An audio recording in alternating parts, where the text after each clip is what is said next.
Welcome back to another glorious episode of the BoomBastiCAST with the greatest man in the world, Alexander Hawk.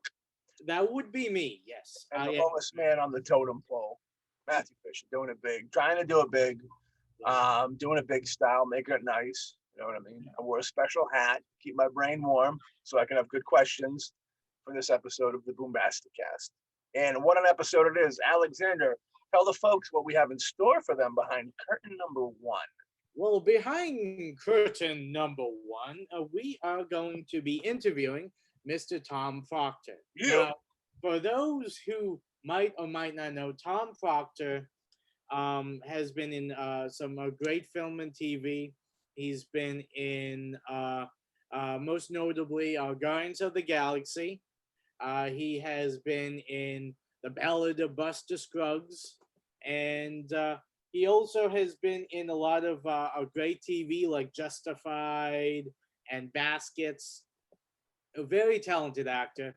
And not just that, I mean, after doing research, just the stuff he's done, while, you know, he has a lot of acting credits, he has a lot of credits in other parts of making film. I mean, he has stunts credits, he has animal wrangler credits, he has directing credits, producing credits. This guy does it all. And every producer should get an animal wrangling credit, I feel. Ooh. Well, yes, for those who don't know, that sometimes dealing with actors is like herding cats. So, you know, Alfred Hitchcock once said something about actors and cattle. But we'll leave that to Alfred, the good director. Yeah. So today it's gonna be good times. I've been looking forward to this episode for quite a bit. You know, yeah. Mom's been involved with a lot of really cool projects, and the little kid film fan in me, whenever I see all these big filmmakers that people get to work with, I go, ooh yeah, here comes questions. Very nice. Yeah. And like I said, I mean, it's interesting. I mean, at least out of my experience, while I don't have a long list of doing interviews, this is the first person that I can actually ask, what does an alligator wrangler do? How do you wrangler alligators? That's one question I definitely have to ask him, because I'm just curious as all hell how the hell you do that. It's a dangerous job, but somebody has to do it. That is true. That is true. Speaking of animal wrangling, who was the big famous Animal Planet guy? Not Steve Irwin, but the other one, the one that was before him. Oh, I'm trying to think. Marty Stafford. Oh, I want to say Jack, maybe Jack something. Oh no. John. Oh, I was on the docks visiting my cousin in his boat the other day, and we walked by a boat that was owned by that dude. So that's why animal talk made me put it on my head. Jack Corwin, John Corwin. Okay. Corwin, last name Corwin. He was the dude that when we were on the come up, he was like Animal Planet, the king of animals. You know how every generation has their own king of animals? Yeah. I mean, in the 80s, it was Marty Stafford. Well, then in the 90s, it was this dude. Okay. Corwin. Jeff Corwin. I'm pretty sure that's what it is. And then what's his name came into the mix? Steve Irwin. Yeah. Very, very much like Corwin. So Jeff was very unhappy with him. But yeah, he was like the 90s animal dude, and then all of a sudden Corwin came in. I think he was life aquatic as well as on land. They probably both were. But that dude took over. He got his own like movie, the Crocodile Hunter movie, which is bananas that they gave that dude a movie. But it was a weird time for Hollywood at that time. I own that film, which is even weirder than it being made, is the fact that I own a VHS copy from Blockbuster of that somewhere.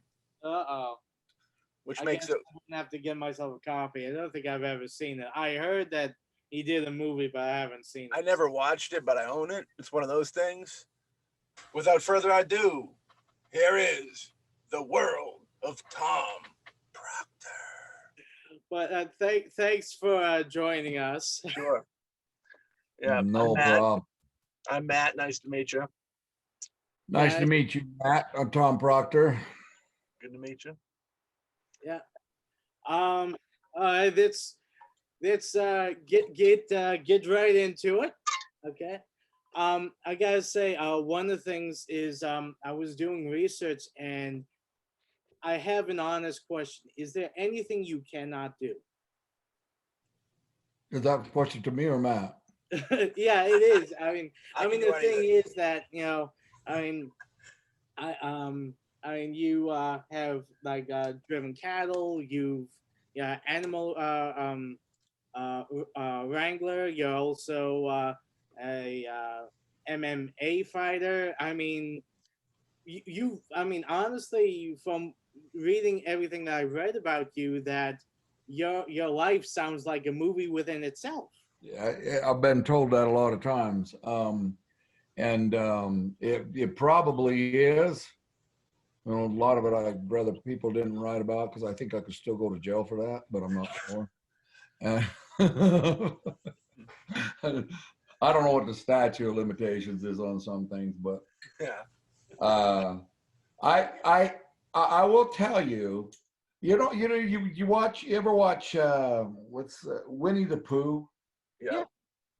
Okay, my family has told me several times you're Tigger, because when I get really happy, I laugh and it's a high pitched Tigger type laugh. But you know, in Winnie the Pooh, Tigger would go try things. He would say, Tigers like living in trees. They live in trees. And then he got up there too high and looked down and goes, oh, no, no, no, no. Tigers do not like living in trees. Tigers don't like this. Well, I pretty much did that with my life, you know. We did a lot of the animal training come about because we didn't have, we weren't like rich ranchers.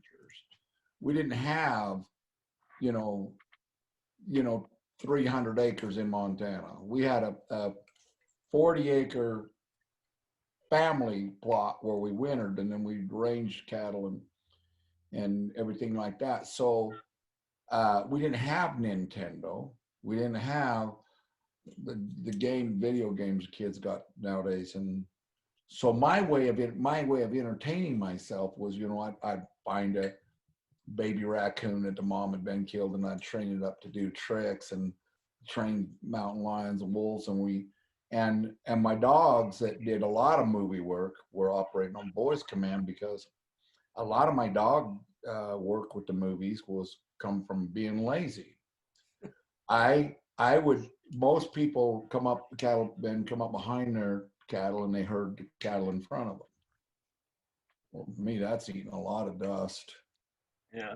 And so I trained the dogs to make outruns and bring the cattle to me and shut them down. And I trained the dogs from when they're pups to make whatever they were herding follow me, which is kind of shitty because now you got the dogs eating the dust, but not you. But the dogs are eating the dust anyway. It ain't like they can herd from the front.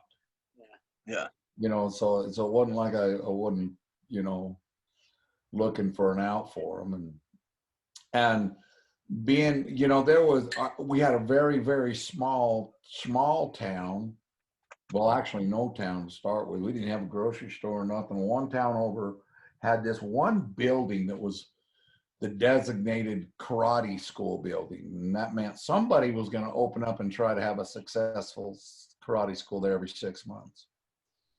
And so I wound up getting my green belt in like 12 different systems, because they would go and shut down and everything like that. And I just kind of kept at it. And I saw the movie Billy Jack. Oh, yeah, that's good. And that's what made me think I can be a movie star. And I'll tell you what my line of reasoning was there, because it's fucking ridiculous. Oh, scratch that word. It was getting ridiculous. Okay. Yeah. And, but my thought was, now you got to keep in mind, I was, young kid, 10, 11, 12, but I saw Billy Jack and I thought, he trained under Bong Soo-han. And I train under a guy who trains under a guy who trained under another guy who trained under a guy who trained under another guy who probably trained under somebody who lived somewhere in the area and knew Bon Su Hong and was in the same system. It was Hapkido, right? And bowling team. Yeah. And bowling team, yeah. And so I got it to my head that that was my way in. I was going to do that. And so I went through a lot of, put a lot of energy into learning the fighting arts and stuff like that. And it was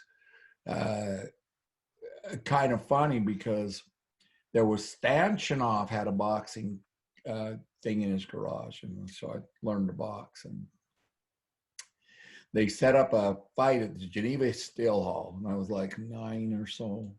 I don't know. I'm not good with ages back then. And they got me ready to go to my first fight. Well, I go to get a fight, and I see Stan didn't have a boxing ring in his place. He had the punch bags and all that stuff. And I don't know what I was thinking, but they said, we're going to go up in that ring and fight. And I said, no, he ain't. Yeah. They said, well, what do you mean? No, this is the fight. And I said, no, he wants to fight. He come out here. I'll fight him in the parking lot. And they said, you got to go in the ring. I said, no, because if I'm in the ring, I start to lose. There's nowhere to go. And that ain't happening. He wants to fight. He can come out here. Oh, man, I embarrassed my whole family and everything because I would not get in that ring. Huh? And then somehow managed to go from that to cage fighting. And that's quite a jump, because now you definitely can't get out of that ring. Yeah. Yeah. But I got all right with it because I was all right with it in cage fighting, because the early days of cage fighting, I was fighting before it was called MMA. It was called no holds barred. And there really was no rules, no time limits. And, you give me a fight where there really is no rules and no time limit, I'm good with that. but I took the heavyweight title and super heavyweight title when I was 47 years old, and then I got tired of beating guys to death and not having their corner throw the thing. So dumbass me, we went and decided to get it sanctioned, and we started the ISCF, International Shoot Fighting Association, and got the first cage fight. So what I was doing was all done in Mexico or out on the reservations. And then the UFC or battle cage, you got to fight one or the other.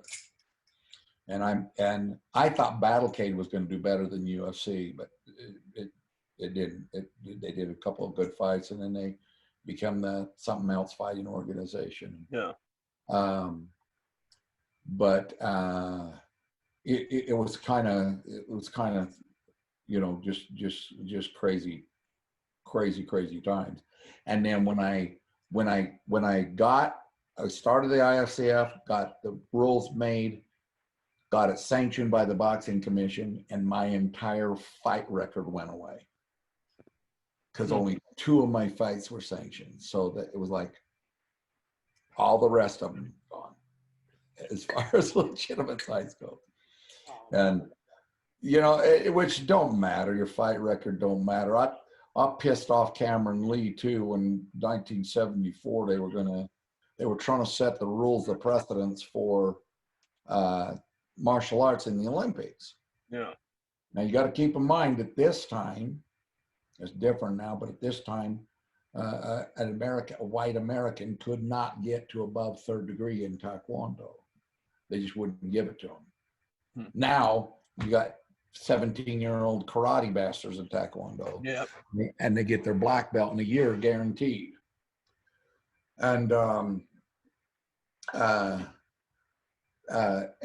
so they were trying to establish these things. And one of my instructors, Jim Hansen, had invited me to come down representing Vegas and represent the U.S. teams. I said, yeah, that sounds fun. I'll go do that. And it was AKA fighting is what they was using to establish. Now, AKA fighting, in my opinion, was the most exciting fight crap in the world. When I say fight crap, I mean exactly that, fight crap, because it was 3 90-second rounds with 1 minute rest. All out war? yeah, so all technique went out the door. Yeah. It was a matter of who got the mostest firstest end of conversation. And but they had weird, so they'd set up it kind of like that, but then they had these weird set of rules that said a punch was worth more points than a kick, and this was worth that. And if somebody was hurt and couldn't continue, they didn't lose the fight, they forfeited the fight. Yeah. And I couldn't make no sense of that. You just got your ass whipped. It's like, to me, you lost the fight. If you can't continue, you know, how's that not losing? Because you had, anyway, it was set up really weird because it was set up designed to favor the Koreans. And I got an argument. Quan Lee calls me and wants me to go down representing Korea. I says, I'm an American. I represent America. You martial art, Korea. You represent Korea. I said, no, actually, I don't. Yeah, and he says, and he got really mad. He says, I make sure, Cameron, this was Cameron Lee. He said, I make sure your first fight, Quan Lee. And I said, I don't give a shit who's my first fight. I said, you know, you go to an orgy, you don't care which one you have sex with first. You're going to work your way through all of them anyway. Yeah. So I pissed him off. He walked out, and Joe Pierce is standing there, and I says, who the hell is Quan Lee anyway? He goes, 8-time Korean national champion, 6 times the European national champion. He's got a record of, I can't remember how many and all. I was, well, that pretty much means he hasn't fought anybody. He never lost a fight. He hasn't fought anybody. You think they fluff it up for him? Like their heroes that they're building, they fluff it up with, you know what I mean? To make them look great? Yeah, they do that a lot. They did that on the guy who went and fought in Japan. But it was a funny situation because they cut the rules back enough that he had this big fancy ass cartwheel kick that he'd do and catch people with. And I'd watched it enough times. And I thought, oh, well, I got a surprise for you. And so I stood there with my leg long, waiting for him to fire that. And when he did, instead of sweeping him or side kicking him, I just reached up, grabbed his gi with both hands like this, brought it down, boom, headbutted him and rocked back with a big old John Wayne punch, blam, and knocked him the hell out. Well, neither one of those punches qualified as things. So here the guy is, he's out cold, cannot continue. And at that point, I was ahead of him on points. So he lost to a forfeit. And Cameron got mad. He says, "You not fighter. You maul him. You maul him." I said, well, maybe you got to train your fighters to fight maulers because it's supposed to be self-defense, right? Yeah. Yeah. And I don't know, all the guys I ride with aren't really training and they maul shit. Yeah. Well, that's the thing. Yeah. It's you know, it changed. You see it. Even the UFC, like back in the beginning of the UFC, there's some of those the fights that really made, you know, people watch it. You know, they were super violent as opposed to now. It gets violent from time to time, but like you thought somebody was gonna die in the early days. You know what I mean? Yeah. It was rough. But what do you attest to softening up kind of now? Is that more of like a Hollywoodized or like a sports entertainment got more involved with it? You know, it's a lot. The boxing commission got entertained with it, but I'm going to tell you right now, the new one is more violent. It don't look more violent. It's just like people think that the initial cage fighting was more violent than boxing. No, not true. The AKA fights, the rule was you had to stay at a distance that you couldn't tie up. You had to stay at the exact distance that I break cinder bricks with my heel kick. Yeah. You know, and when you think about it, if you got a guy on the ground and you're punching him, it looks brutal. In order to get an effective punch, you got to get your hip into it first. Your hip has to launch, just like doing a baseball, just like doing a golf club. The hip has to launch first to have any power in it whatsoever. And if you're on the ground pile driving, you can't do that. All you got is weight, push weight. So it was when they made the rules that said, now you're going to stand apart and fight, that I had to go, yeah, I'm too old for that one. Yeah.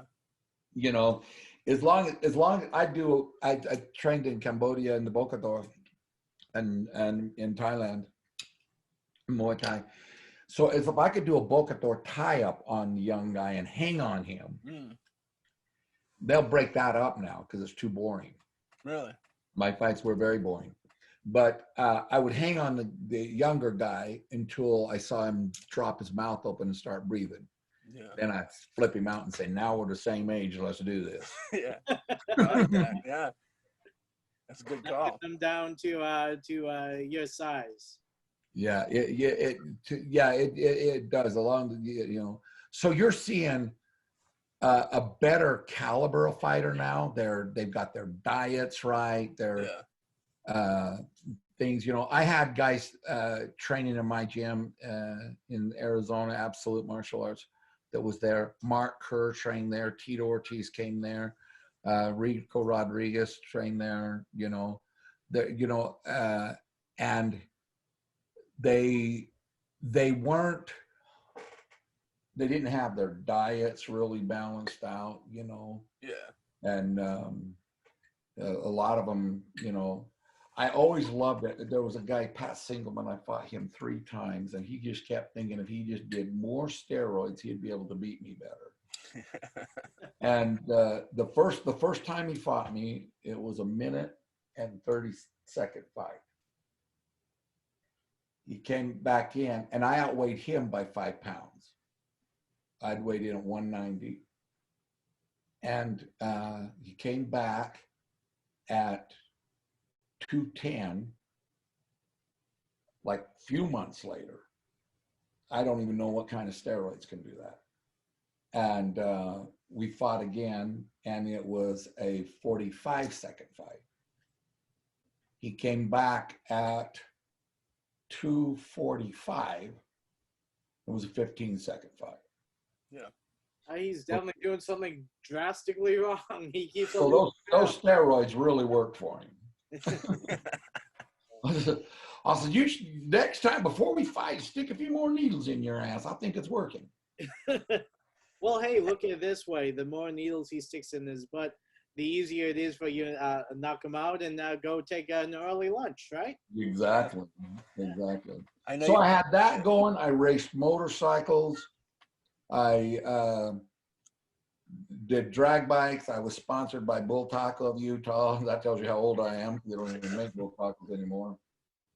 And all of that came around full play when it came to stunt work, So is there something I haven't done? I don't know what it is. I've been an underwater welder. I got a single engine pilot license. I've lived, if I died tomorrow, no one should cry about that shit. Because for anybody to have the life I've had so far, they'd have to be faster than shit or be 100 and some odd years old. For sure. I mean, what we've talked about thus far is pretty epic. You know what I mean? A whole bunch of stuff. Hell yeah. Yeah. I mean, it's great. It's funny how you made the reference of you kind of like the Tigger from Winnie the Pooh, which both Matt and I have kind of the same philosophy in, especially when it comes to filmmaking, is learning every aspect of making films, whether it's directing, acting, scene design, PA, whatever. I mean, the thing is that to make a good film, you gotta know all aspects of it. And I mean, I see that you've directed, you produced, as you said, stage combat. I mean, and also you have your band. It's amazing. It's a fun life. It's a fun life, and I've been really blessed with good people. Like COVID hit, and I, you know, all of a sudden nobody's making movies. Yeah. And I, you know, and I got a nephew here who's just a geek. He teaches the film school here, but he never really got a chance to make a good movie. And he says, "Come on, what's the point in having a famous uncle if I can't make a movie with him while he's stuck in lockdown?" And I says, "Well, you know, the only thing is, if you know, funding a movie out of pocket, it's just going to be a piece of crap. You can't get a good camera and everything like this."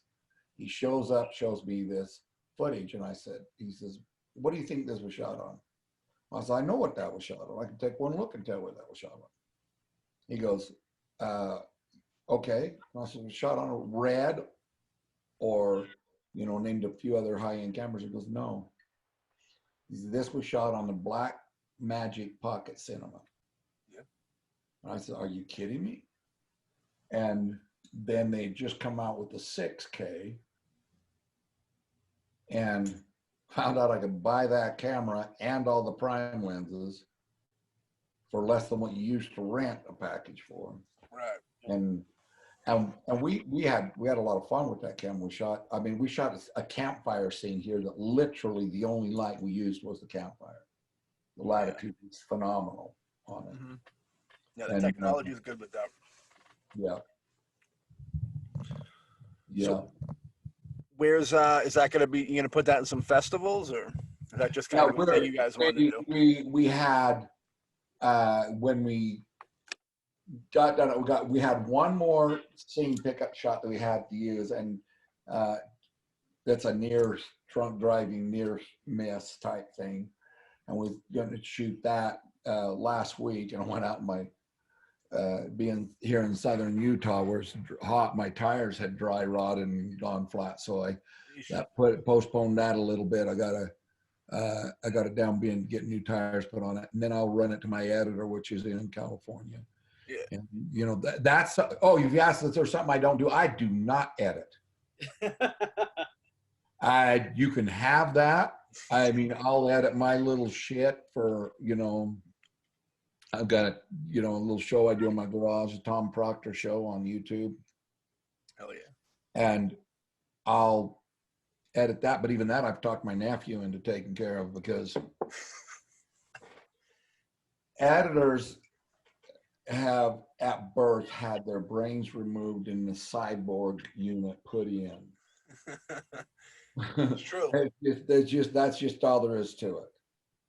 Yeah. Actually, it's funny that you say that, because I mean, Matt and I, we do our films, and for the most part, we always divvy up the work, and I end up being the editor. And for the record, I definitely do not like editing at all. You love it. You love Oh, it. come on. Don't give me that. I only edit. So what you're saying here, what I hear you saying is that Matt can kick your ass. That's So right. you get stuck being the editor. That's true. Well, it's because This I is got therapy for Alex. That's why. Yeah. But yeah, I mean, it's funny because, you know, I'm the editor out of default because I have the computer, so I force myself to learn. But definitely is definitely not a fun aspect of making movies for me. Not at all. And I understand what you're saying about, you know, some editors, you know, being like almost cyborg. It's like me, if I'm editing a simple shoot. Yeah. And my gal comes in and says, would you like a sandwich? I'll say, what? And then I've lost track of where I was. Right. Yeah. Do not talk to me, do not nothing. Yep. So my ex-wife, who's editing my movie, loves to edit. I have literally watched her in a room have an independent film here, be editing, hit render, go to a short film here, hit render, go to some actor's reel here, move this and this, and I'm thinking, Yeah. what in Christ are you even made out of? How do you not have smoke coming out of your ears? Well, people can say the same for you. I think it's just a mode that people go, and it's just they put their, boom, boom, just continuously goes, Yeah, there's no way for me to do it like that. But much respect to the editors. Much respect to the editors, Hawker. We love you. You know that. And so there's, We buy you pizza for God's sakes. That's right, dude. You get pizza. You get movies every now and then too. You get some movies sent over to you. Help you out. We go to the store and buy movies. It's beautiful. So we eat movies. So where are you guys based out of? Massachusetts. I'm in the South Shore, and Alex is over in the Andover section. Yeah, the North Shore area. Yeah. I haven't filmed there. You should come down. It's nice. It's got a great look to it. A lot of good locations. A lot of old timey feelings. A lot of places. Old New England. Some of that old New England vibe. And how is it for getting the locations? Is there a lot of paperwork, a lot of hassle? It depends depending on the location. Whether you want to go under the radar or whether you want to go above board. that's the real question. You can run and gun pretty much here for the most part, even with like bigger budgeted things. You just got to be cautious a little bit, but for the most part, it's easy. It's just a matter of, we've never had any real issues with it. We always talk to the homeowners or the company owners and get the okay. And outside of them, nobody else really has any issue. I was filming here, and we had this one scene where we got to come down a main boulevard with 8 Harleys. Yeah. And I'd moved my vehicles from California to here, so I realized as we're doing it that both of my vehicles are not registered. They're expired. And we got one guy on the back of my 4Runner hanging out the back with a camera, another guy hanging out the side door with a camera, and then another car coming behind getting. Yeah. And we're on about our second pass down that, and this cop pulls everybody over. And I thought, oh shit, no permits, no nothing. We're just, our plates are registered, and the cop walks up to me. He says, "So you guys are clearly making a movie." And I says, "Yes, sir, we are." He goes, "How many more runs do you need of this?" I said, "Probably 2, maybe 3 more runs." He goes, "Well, I'm afraid I'm going to have to shut it down." And I said, "Well, yeah, that's understandable." He goes, because traffic right now, people are getting out of work. So get those off as quick as you can. I'll run down the end of the street, shut it down. I'll call up one more partner and shut this one down. I thought he was talking about shut us down. Yeah. No, I'm afraid I'm going to have to shut the road down because this is not really safe. That's cool of them. And they literally shut the road down. Ignored the fact that our plates had expired, didn't ask for film permits. Yeah. Just shut the thing down. I think we've only shot really one kind of big scene on the street, and we called in to the police. We got a cop there to do detail, and that was really it. We paid for him to be there, and that was it. They were pretty cool with it, Other than that, I think there was 2 other issues where we had police show up. One was we actually had a retired state trooper on the set, so he smoothed it over, which was nice.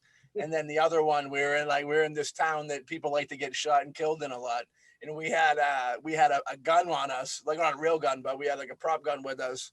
And it was funny because the cops showed up and they were like all half dressed, like they were sleeping.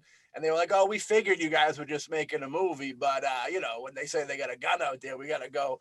And they were super cool about it. They were like, "Have fun." They're usually pretty good. I've never really had any issue where they were like troublesome. You know what I mean? Well, you haven't been to Los Angeles. Oh, well, that's where they make their bread and butter off. Usually, I think the fact that they see somebody out there doing something positive, productive, they don't kind of, give them hard times. My place is in Culver City. You try to film your grandkids there, and they'll ask you for a film permit. I believe that, yeah. Bunch of shits. It's all the money. They want money. Money. $1 Million Man, Ted DiBiase. That's what they want. Yep. So when did the full jump off from the fighting and stuff get into, Hollywood aspect of it. Stunts first, I believe, right? I accidentally rode onto the first movie set I was involved in. That's, you know, my life has been an accident, and a lot of accident. You know, no, seriously, I accidentally rode on the first movie set I was ever involved in, and they hired us right on the spot, and you know, they had problem moving cattle and doing things like that. And then, you know, I started doing a lot of that up in Utah and everything like this. And then I got a divorce. And I went through a real terrible divorce. And every time a film company would come in, I had been fighting before I got into movies. Every time a film company would come in, she would subpoena the records, you know, in one little state like that. So it got to where nobody in Hollywood would hire me. She was trying to get more alimony or whatever, cut off the nose, spiked face. Yikes, that's nuts. Yeah, shit. And then so and then I had film research that the guy had wanted to develop a script. He wanted me to go to a no holds barred fight, and that was one of the first things we did research on before. And I was at the fight, and you know, running a little low on money, and the guy there was you know, put on was one of Mont Call's things that does the tough man contest, but it was a cage fight, one of the smaller ones. And the guy there says, "You look like a fighter," you know, and this is at a time when they literally would pull fighters off the bar stool, you know, and there was a crooked promoter that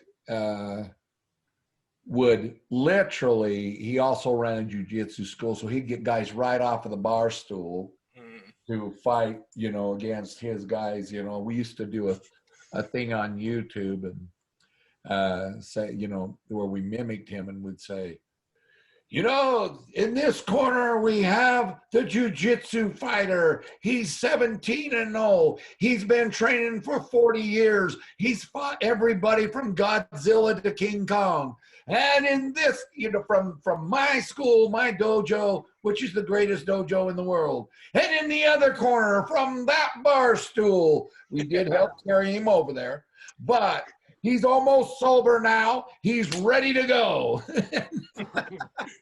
And your favorite deli clerk from your neighborhood grocery store. Greg, give it up. And yeah, and you know, so there was that type of deal. And the guy said to me, he says, "You look like a fighter. You should give it a shot." And I said, what type of organization, what type of fight is it? And he goes, "Well, it's no holds barred." I said, "So what's the rules?" He said, "There is no rules. No biting, no eye gouging." I said, "That's it? No rules at all?" And I said, I said, "What's the price?" "Well, how much does it pay?"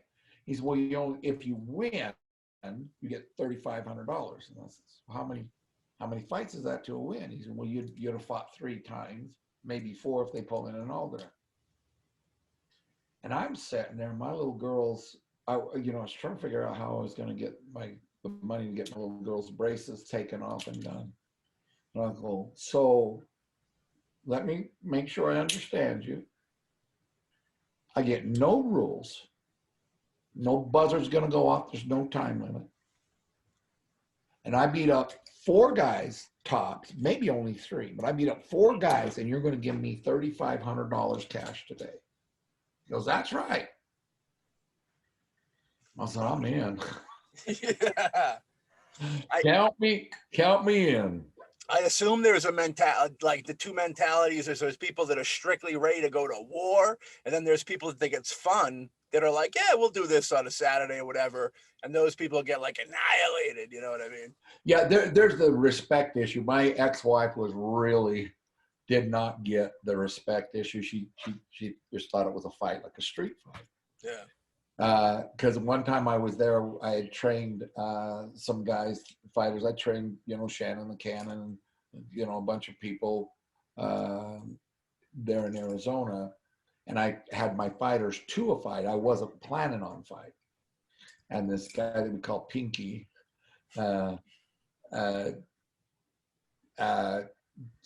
he was pacing back and forth. Now, by this time, they'd gone down to just one fight.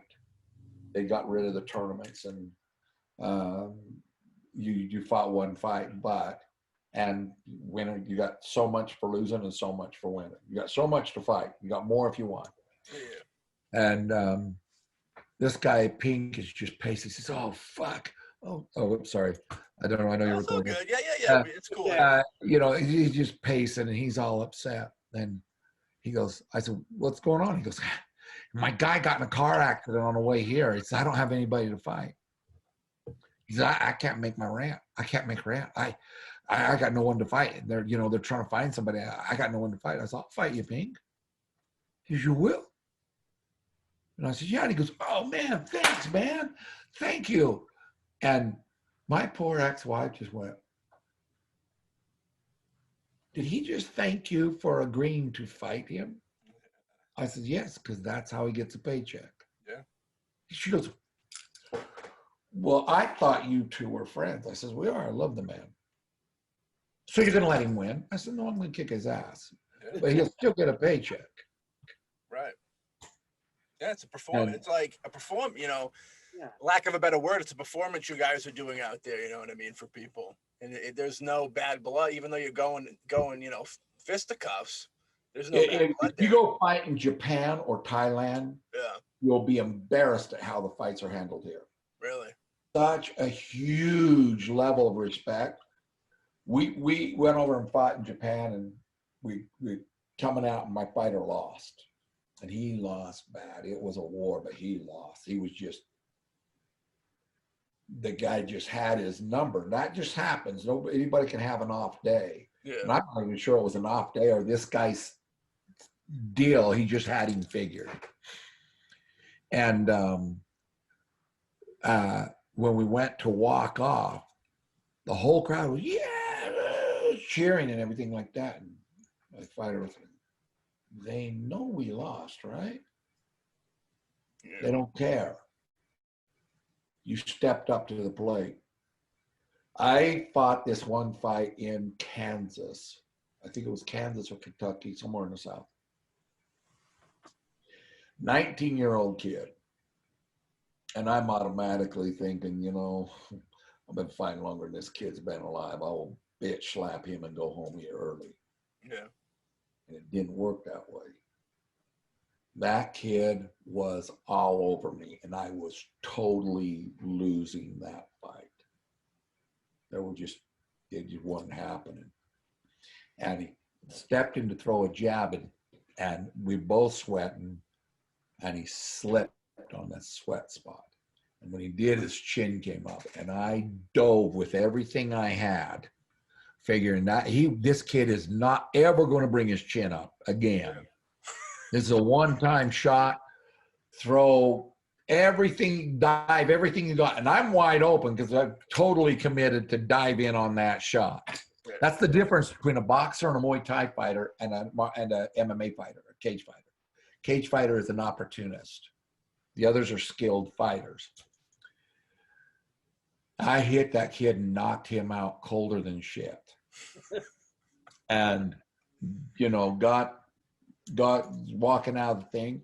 And I'm walking out, and right in the front row in the cigar section is this big old Jabba the Hutt guy with a 10-gallon Coke can and a fucking 25 gallons of popcorn. And I go walking by, and he looks at me and goes, "I'm glad you put that bum away." I looked over at that guy, jumped up and kicked him as hard as I could right in the chest, spilled his soda pop and his popcorn, and rocked him in his chair backwards. I said, "Don't you ever, you fat Stay Puft Marshmallow motherfucker, ever call a class athlete like that again a bum.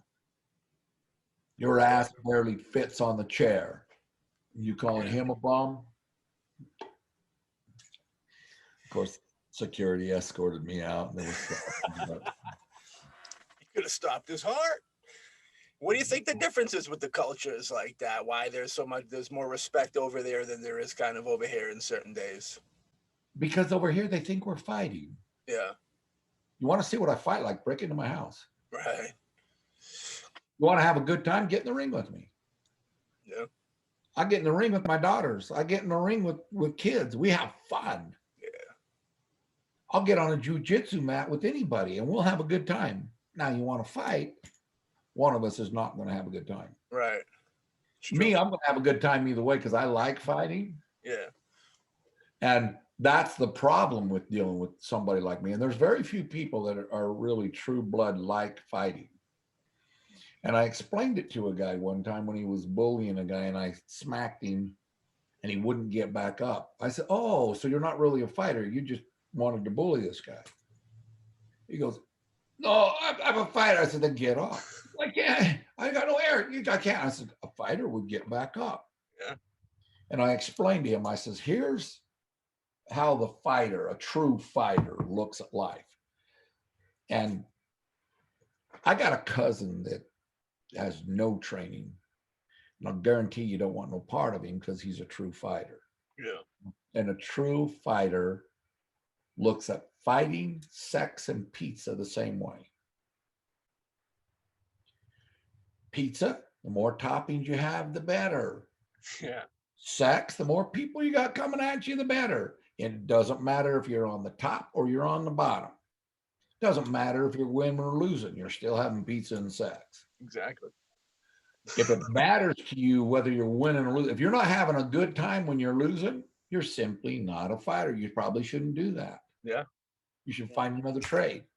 Or if you're not having a good time winning, you know what I mean? Yeah. Possible too. Alexander. Yeah. We're gonna get Alex into the squared circle. I want to see Alex fight it out with somebody. With me. Dude, I'm smart enough to know that I'm going to get my ass kicked no matter what. That's not true though.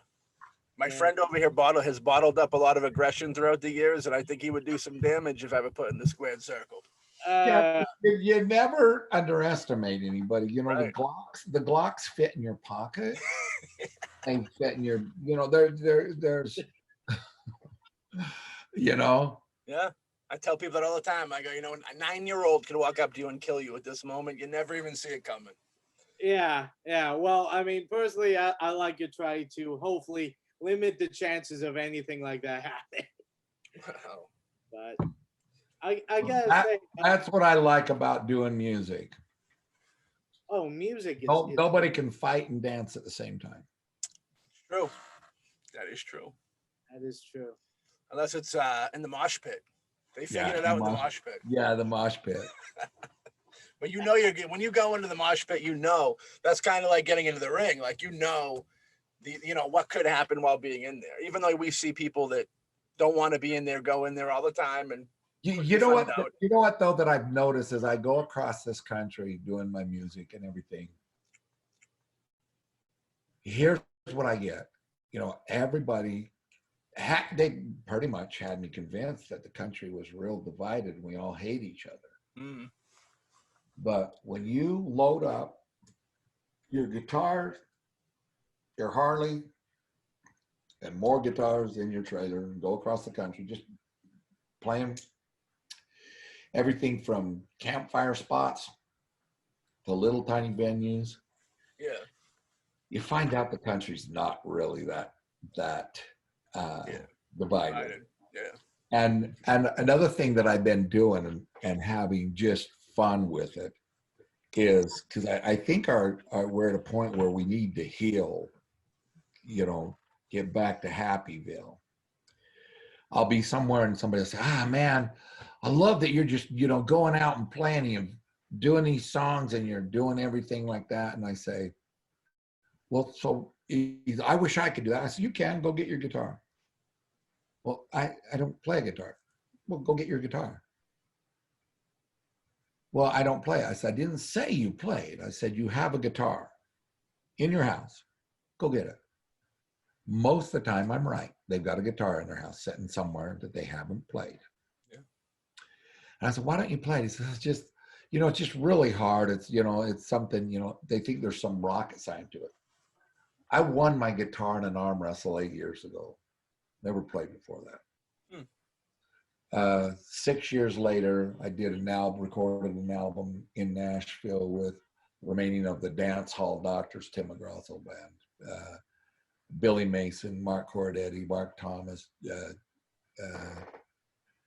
Jeff Godfrey, these high caliber musicians, and didn't even know what chords I was playing. So I love doing this. I love showing them. I said, okay, so you're going to make a D, which is these 3 fingers on this chord here. You're going to skip this. You're going to put down that one, which is the 2nd string, 2nd fret. You're going to put down this one, and then you're going to put down the ring finger on the 1 string that you missed. Now leave it right there. Now just do this strum. Just strum right here. And I'll show them that doing that 1 chord, most of Long-Haired Country Boy. All the way through. Folks say I'm a no good and I'm crazy as a loon. All in the same chord. I get drunk in the morning and I get stoned in the afternoon. Still the same chord. Kind of like that old blue tick hand, I like to lay around in the shade. Still the same chord.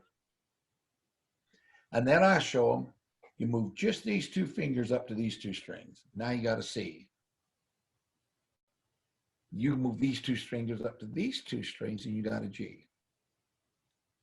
Now, most of the albums by Alabama, almost everything Bob Seger plays, tons of Willie Nelson, most of Waylon's, and half of my album.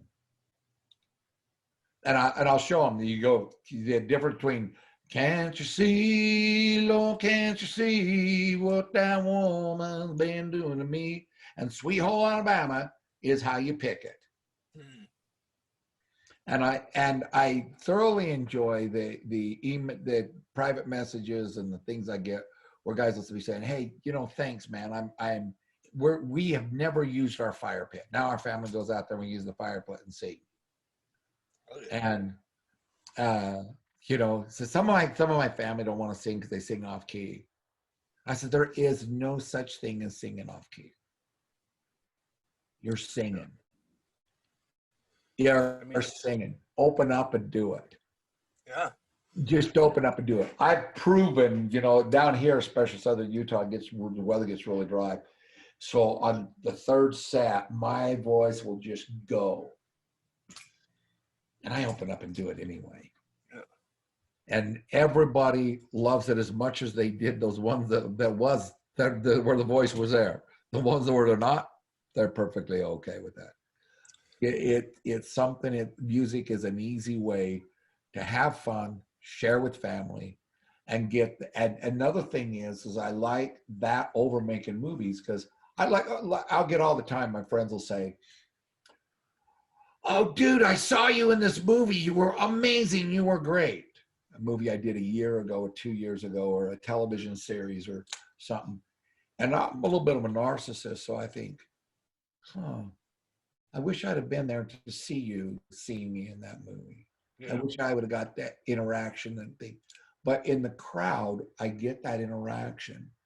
And I get what I call social distance hugs out of making my music.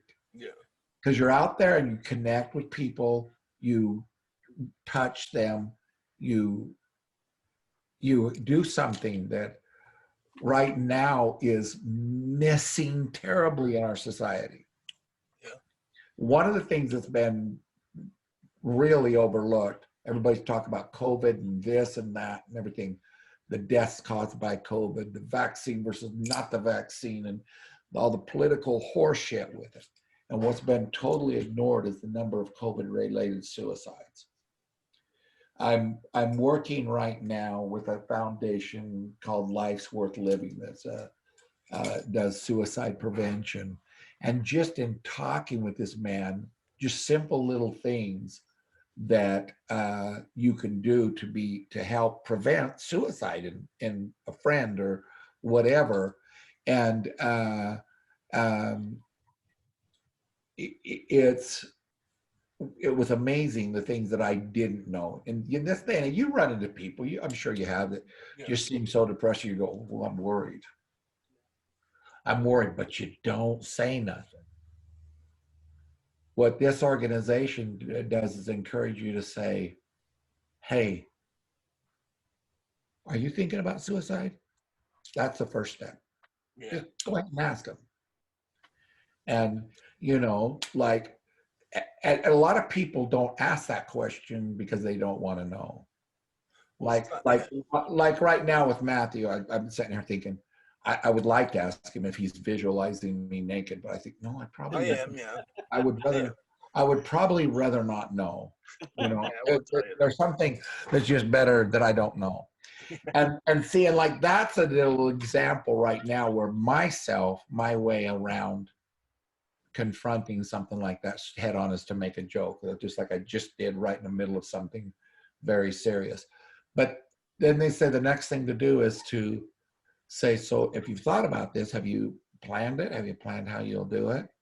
And all of this stuff. And if they have planned it, that's when you gotta intervene. That's when there's, you know, numbers and things like that that will help. And I just think it's awesome. And so I love the fact that we're going to do our Country Roads music festivals, and the profits from it is going to Life's Worth Living Foundation. And it's just, I couldn't be happier about it. Yeah, that's very cool. And it's good that they're making like note of that, because I do think that that is the most difficult part of it, is like that opening of the discussion of it. Because like, you know, people will see people in a dark place and they might not want to go to that dark place with them, or they might just not, they don't want to say something that might make them feel worse. You know what I mean? So it's good that there's like people out there that are trying, you know, really thinking about the appropriate ways to handle the situation. You know, because I think everybody kind of deals with it. If they're not dealing with a depression then personally themselves, and they're definitely affected by somebody close around them. You know, I think it's like I consider depression almost like the flu in a way, where it just kind of travels around in the air. You know what I mean? It's contagious. And you know, if you know of anyone who is not depressed, that means they won the Powerball, and we should hit them up to fund our movies. I like that. I like that. You know, they got something going on. Or the greatest actors of all. Exactly. Never do know. So, yeah, let's pop into some acting real quick. Phenomenal actor over there, Tom. Phenomenal. You know what I mean? One of the first films that I seen was some Halloween Curse of Michael Myers, being a horror fan that I am. And I love the Curse of Michael Myers. Some people say that's not their favorite in the series, but I think that one's good times. I love his whole appearance and movements a lot in that one. And it's some of his most vicious kills, I will say. Mine was definitely a vicious kill. They, you know, spun my head and my spinal cord went out the back of that. And,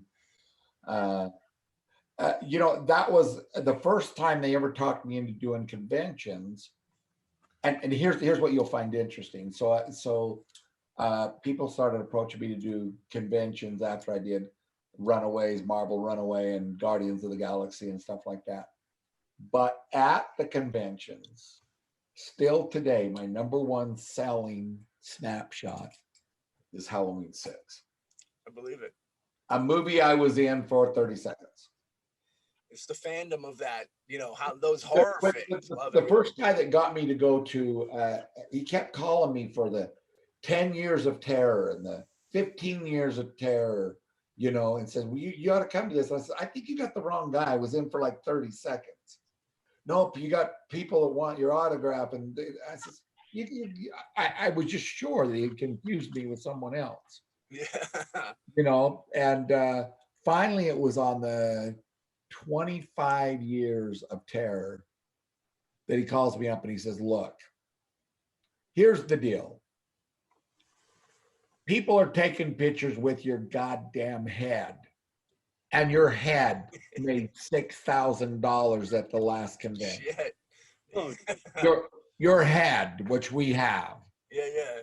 He says, if you'll come sign autographs, we will print off your screen snaps and have your head there to take pictures with, and it's all yours. Word up. So I thought, well, if I had to weigh this out as an actor, so I thought, okay, so I go there and I have a problem with charging people for autographs. Yeah. Because I think, God, they're your fans. They already made you. They bought the ticket. Absolutely. Yep. But you have to at the conventions. And so I'm thinking, okay, so my head made $6,000. So I could technically say I paid $6,000 for giving head. Not a bad deal. And, you know, but anyway, so I hope I'm not messing up your show and causing your editor. This is the show. This is beautiful. Hey, this is beautiful. This is great stuff. Okay. So anyway, so I go to that convention. This kid shows up, wants me to autograph 6 posters. And you have to charge like $40 for doing it. You have to. That's the deal with the convention because you're pissed off. So I said, bro, let me just sign one of them. You don't want me to sign all these. He goes, oh, I do, but I do. And I said, why? He says, right now, without your signature on there, he says, I will get about $2,800 a piece for these. He said, once I have your signature, I have the entire cast, the directors, everything. I will get $35,000 to $4,000 a piece for them. The guilt of charging him $40 for that thing went right out the door. Yeah, exactly. I signed away. And horror film fans are devoutly loyal, you know, and I got a weak spot for the independent horror films. Kevin Kangas I did Fear of Clowns 2 with him for Lionsgate. And then he wrote Bounty, which was a spoof on Dog the Bounty Hunter, but a horror film. And talk about smart filmmaking. He knew he didn't really have the budget he wanted. Yeah. So he shot it like live, like it was a reality show where bad sound, bad lighting is perfectly acceptable. Running around with the HVX 200s, remember them? Yeah. Panasonic, good. Yeah, but the latitude on them is 0. Yeah. You know. I remember those. That's the era we popped in, I think. Yeah. Back in the 15 years back. The indie. Yeah, I'm glad you appreciate the indie horror. You know, they're out there doing it. You got to be creative. You know what I mean? When you don't have the funds to compete with bigger budgeted horror films in any type of genre, realistically. Erica Summers did a film with me called Obsidian. Mm-hmm. And I read the script, and when I found out she was going to do it on this horrendously low budget, I begged her not to. Then I got some producers involved who would raise her budget. But then they started taking over the script and redoing it. And I said, no. And they said, well, we want somebody else to direct. No. So she got her deal back and went another direction with it, and fortunately still involved me. And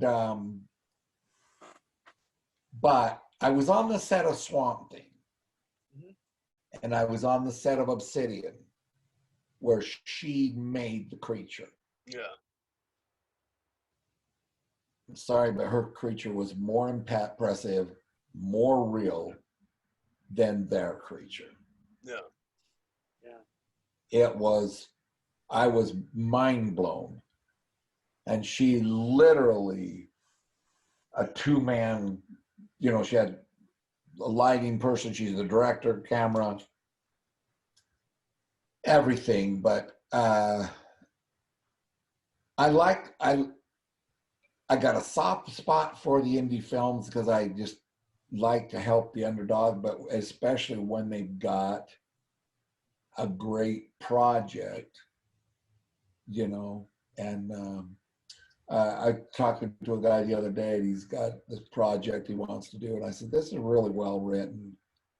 And he goes, "Yeah, we're gonna cheat this warehouse for this." And I said, what are you shooting on? And he says, "Because we don't really actually have the cabin." And I said, "Well, what are you shooting on?" And he goes, "Well, we got the 7D, Canon 7D." And I went, "Okay, you can do that." They work great for headshots. But and I read the project, saw what he's doing and everything like this. And I says, "Okay, I'll get involved. Here's the condition. We use the black magic, my camera, my lenses, my lighting kits. And that location is not the location. Here's pictures of the location." I said, "Where's this location at?" "That's 4 miles from you."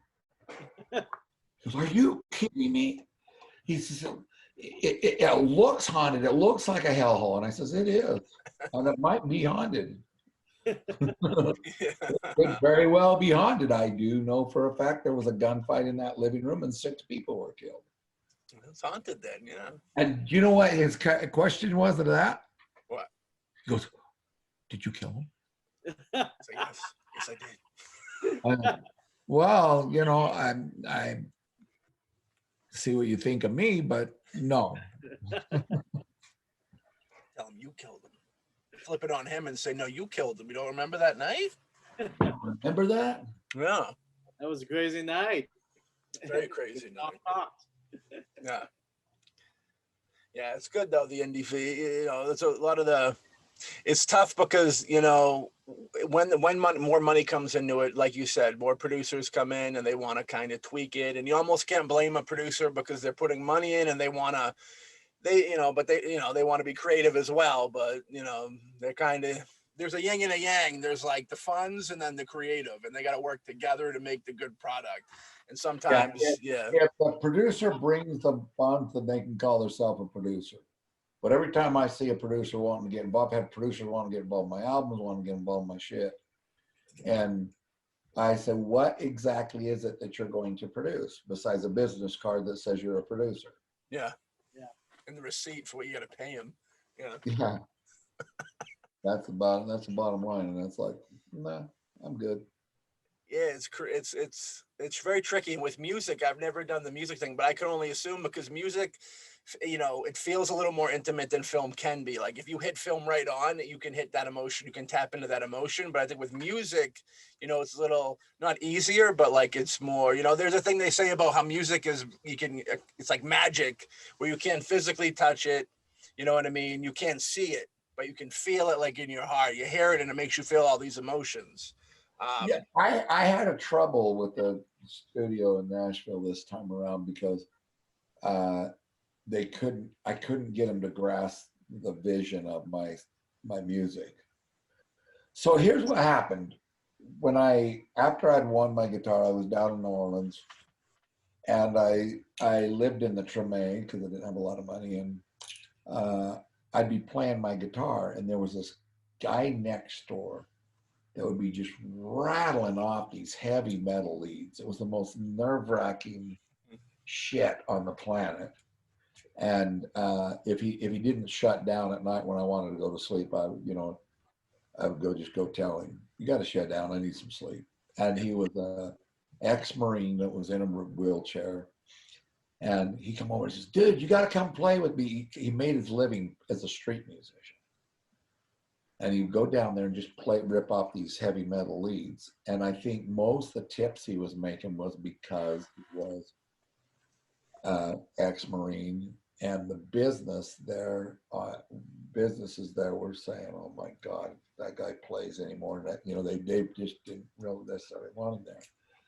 But he had a prime spot, which was on St. Peter's and Royal, right across from the Royal Oyster House. Yeah.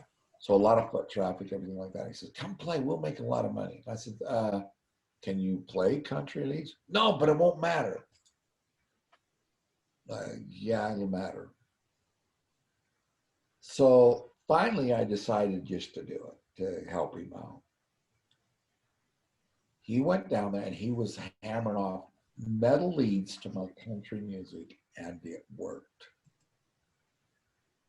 It was this crossbred outlaw country with Ozzy Osbourne involved.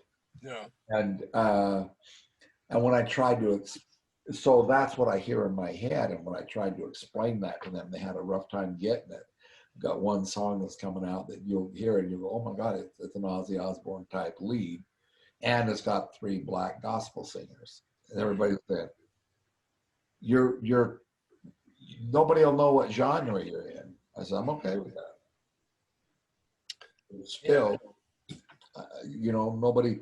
One guy that thought he was insulting me, one of the best compliments he told me on Facebook, he says, sent me a private message, says, dude, you got to make a stand, man.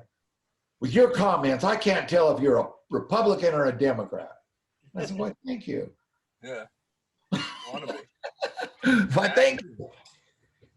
It's a weird time. I don't know why anybody in the light would choose a side, because you're, even if you're just kind of cutting down your audience, because there's certain people that feel certain ways, and I don't know, if I had a gigantic fan base, I definitely, even if I felt a certain way, I don't think I would, knowing that other people that like my stuff feel differently, I wouldn't want to be crazy with them, because then you're going to lose all them for what? Not something that is going to be completely different in 4 years and nobody's going to care about anyways. But that hate they have for you now will last forever. Yeah, that's pretty much true. I voice my opinion way too often, on things, but and it's weird because you had an amazing number of people that would private message me on Facebook, Instagram, and say, hey, who we voting for? Yeah. And I would say, here's some things to look at. Search your heart of hearts. Mm-hmm. And I said, but I vote for a man. I vote for a person, not a party. Right. I'm not, it just makes no sense to me. Right. But because of my music being what it is, and my song, The Working Man, got tons of play. And because of the, politics. And everybody said, well, that's the Republicans that are just buying that and everything like this. And some people saying, no, it's the Democrats. And when I, on DistroKid, you can actually track your demographic where it is. Mm. And it was both sides thinking that the song was in favor of their beliefs. Yeah. And it is simple. It's not anybody's political beliefs. It's simple. Working Man is the name of the song, and it's about the working men and women of America. So if you go to a job where somebody else writes your check, you're going to like that song. Right. Yeah. I mean, the thing is, honestly, when you boil down to whether it's art, whether it's music, acting, film, whatever, I mean, you can have 2 different opposing sides that don't agree on anything and look at the same piece of art, same type of music, and be like, oh, this speaks to me. Exactly. And I think that's probably the most important and probably the best thing ever, is when you're able to make something that brings people together, especially if they're on totally opposite sides, whether it's political, whether it's religious, whether it's any kind of belief system. And I think that's a great testament. I mean, it is. And when we did the music video for The Working Man, you see that on Tom Proctor show on YouTube. Mm-hmm. There was involved in that music video was extreme right and extreme left. There was no one that was in the middle when we first started doing that Yeah. that video. By the time we got done with the video, they all decided they were purple. Yeah. Which was, you know, to me, really, really great and a good accomplishment. And Yeah. you know, I think it's a matter. We need more movies because, you know, I'm just getting upset with Netflix. I mean, you know, we need more content out there. We need more musical events. We need the connection to art and to the artists more, and that just seems to be music and art in general. Just seems to be a good common ground to put this country back together. Yeah, and unfortunately, too many people seem to be so divided that, you know, they're, I mean, like you said, you have, you know, you got the right and you got the left, both, you know, claiming your song as like for them instead of looking at it that this song speaks to the working man, speaks to everyone who, you know, is struggling. So, I mean, art brings people together, but also people have to get out of their own way to look at the arts as an overall, not as a political a commentary and all that, but look at what it is truly saying to try to bring people together. Yeah. It's truth. You know, I wanted to ask about a couple directors that I'm a fan of. I noticed you were on Django Unchained. Mm-hmm. Any good stories from the set or working with Mr. Tarantino? Tarantino is another, I think he's an alien. Yes. I really do. It was really interesting to see him and Bruce Dern try to stump each other with different trivia. Yeah. And it was a battle of great minds. And when I got on that, I was in California, and a stunt buddy of mine called me and says, "Tom, take a selfie right now and send it to me right this minute." Yeah. And I said, "I just woke up." He goes, "Exactly. Take a selfie and send it to me." I'm like, fine. And I sent him one of my butthole, and and he goes, "No, I'm serious. Send me a selfie." Oh, okay. And I sent him one, and he goes, "Can you be in New Orleans tomorrow?" And I said, "Sure. Why?" He goes, "I'm going to be on a Tarantino film." I said, "Great." And I found out that what was happening was they were hiring cowboys to do the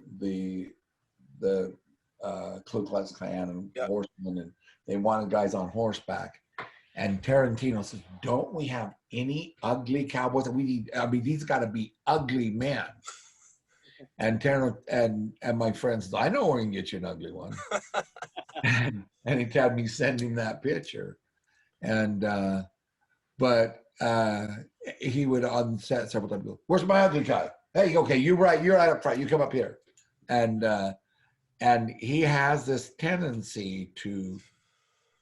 He is a master at filmmaking and making people love the filmmaking process. And he would turn around to the entire crew and go, "Should we do another take of that?" And everybody would yell, "Yeah." Why? Because we love making movies. And he had music playing in between. The sections that I saw, 3 cameras on set, 3 top-notch DPs. Yet Quentin Tarantino's eye is going to be in every camera. Yeah, we had a thing where I kicked the heck out of Jamie Foxx, and what's the guy? I made a comment of, I said, "So is this kind of like?" I'm drawing blanks on the name now. The guy that they beat up in California and Rodney King. Yeah, Rodney King. Rodney King. Yeah. Yeah. I said, this is kind of like the Rodney King scene, and you know, you're on the set of a slave movie. Yeah. So silence and dirty looks. And then Quentin pops up and goes, yeah, this is our Rodney King scene. And suddenly it was funny. Everybody laughs. Of course. When Tom Proctor said it was politically incorrect. But if Quentin said it, it was of course the exact right thing to do. Of course. I just an incredible man. Yeah. An absolute love of making a movie and likes people happy and well taken care of while he does it. Was he playing Morricone scores, or was he playing regular just music on set? It was all over the place. Yeah. It was whatever, I don't know. It was, you know. Like band stuff, or just like, you know, scores? Well, Everything? No, like top 40 hits, Yeah. one things, and some was pop culture, and so then there was some alternative, and you know, he had a DJ on set. Oh yeah, DJ Stan the Man. That would have been cool. Yeah. Django was good times. I you know, I'm a big fan of Tarantino, and I tell Alex this all the time, you know, like I almost feel like the Django was a resurfacing in a way for QT, because, you know, Death Proof came out, and I rewatched it later, and I liked it at the time, but it was like, it fell a little short of a typical Tarantino movie. And then Inglourious Bastards came out, or vice versa, they were flipped.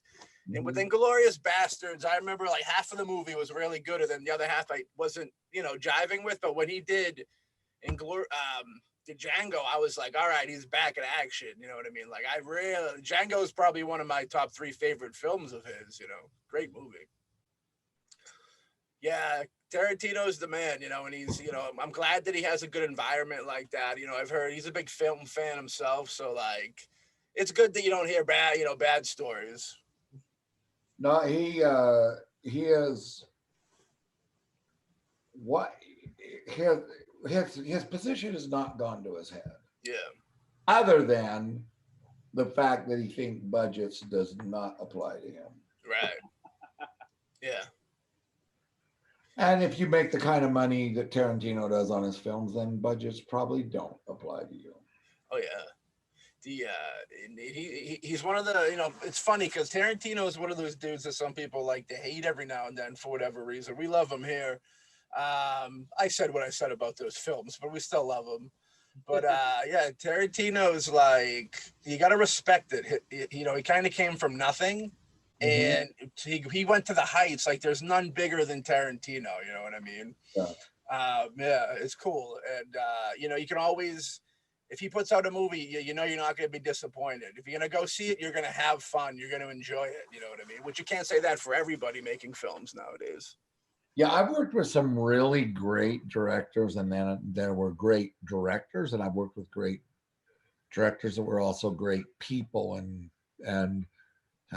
people had really good people skills on set and kept attitudes up. James Gunn is phenomenal that way. Oh yeah, want to talk about James Gunn? Yeah. You know, John Hillcoat is in a calmer version, you know, but he's really caring and very detailed.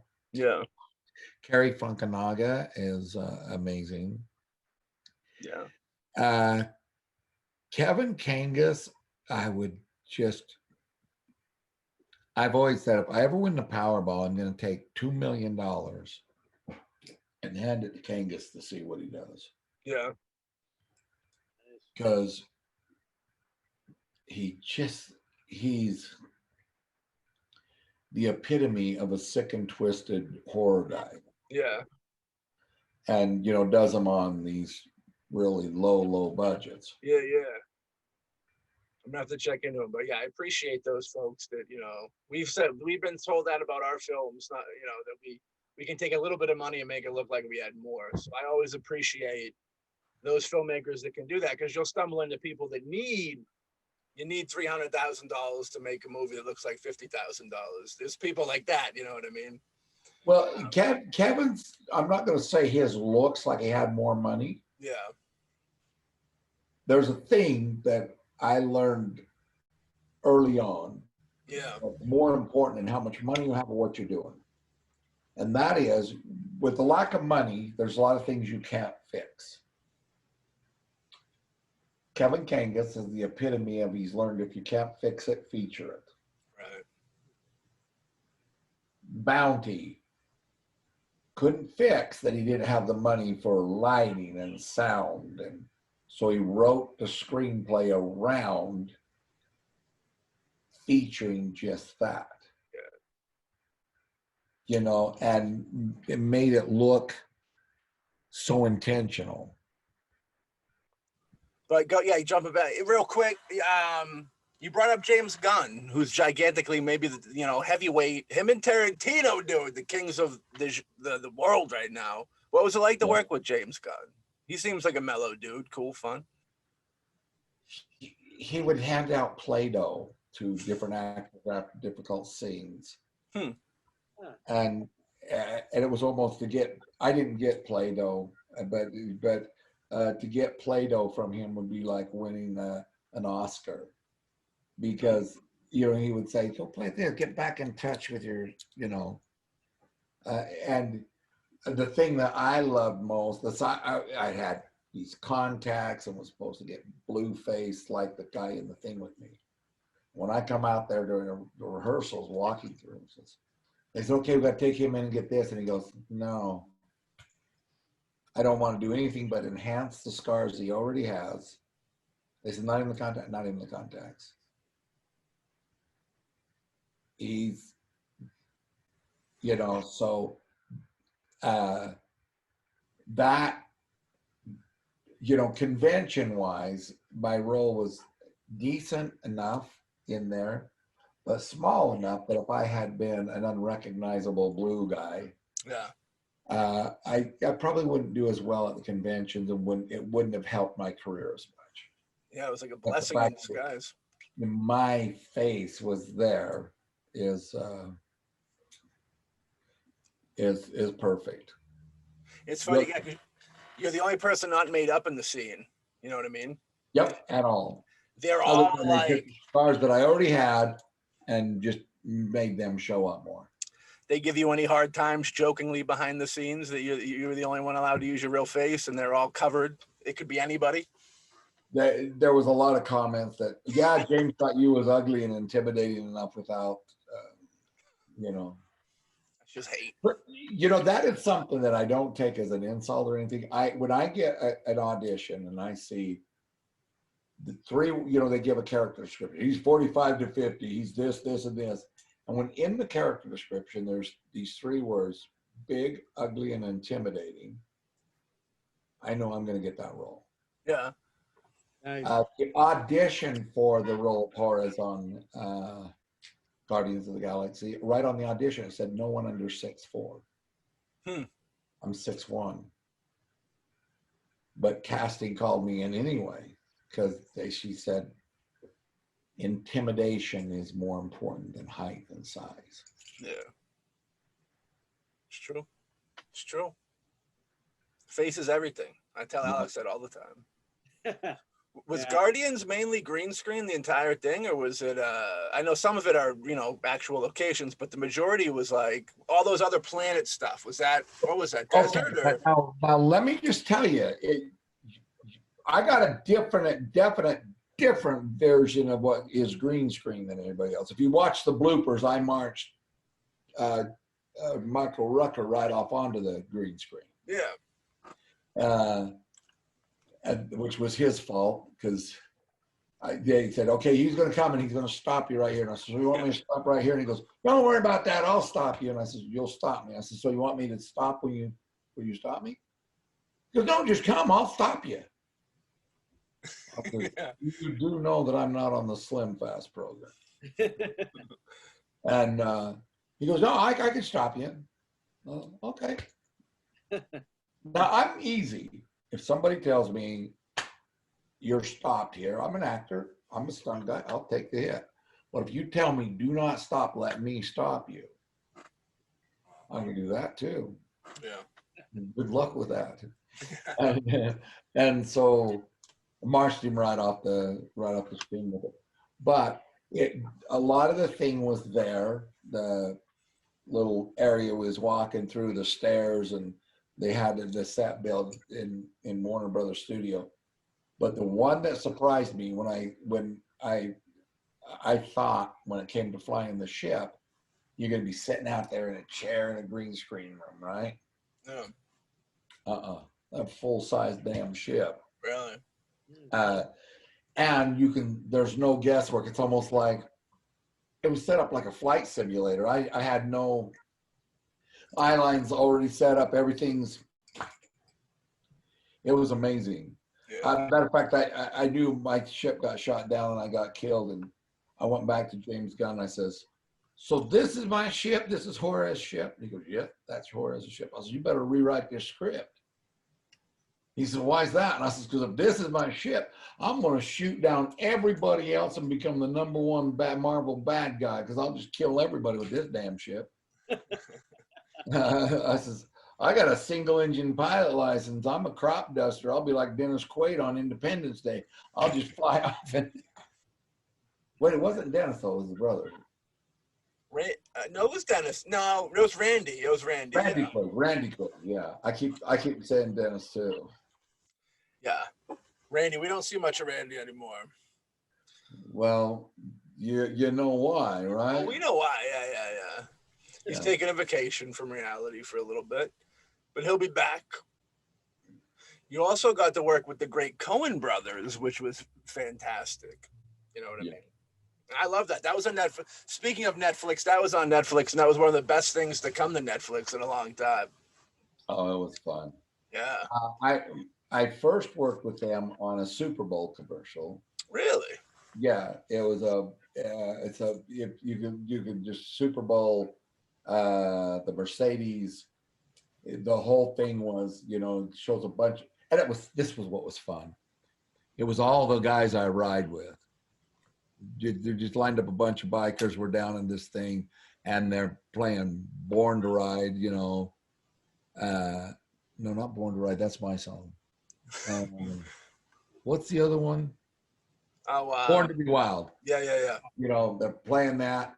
Me and another biker in there. We give each other a hug and our necklaces thing, and we start a fight. There's a couple of guys arm wrestling, just typical biker fighting and stuff like this. And some guy comes in the door and says, "You're blocked in," and everybody goes, blocked in, and we run out, and there's this Mercedes that have blocked the bikes in. Now, if you've been around bikers, you block their bikes in, you better never come back and get that car. Right. But everybody's all puffed up and ready to fight, and here comes James Fonda, Peter Fonda. He's Easy Rider. Yeah. Easy Rider, Peter Fonda comes out, and it's like, oh, looking good. And, off he goes. And that was a Coen brothers thing, but we had so much fun because we all rode down together, stayed in hotels together.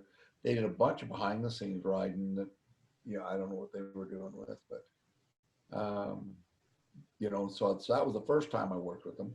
Then the Ballad of Buster Scruggs came out, and I know the Coen brothers. I know they like to use the same people.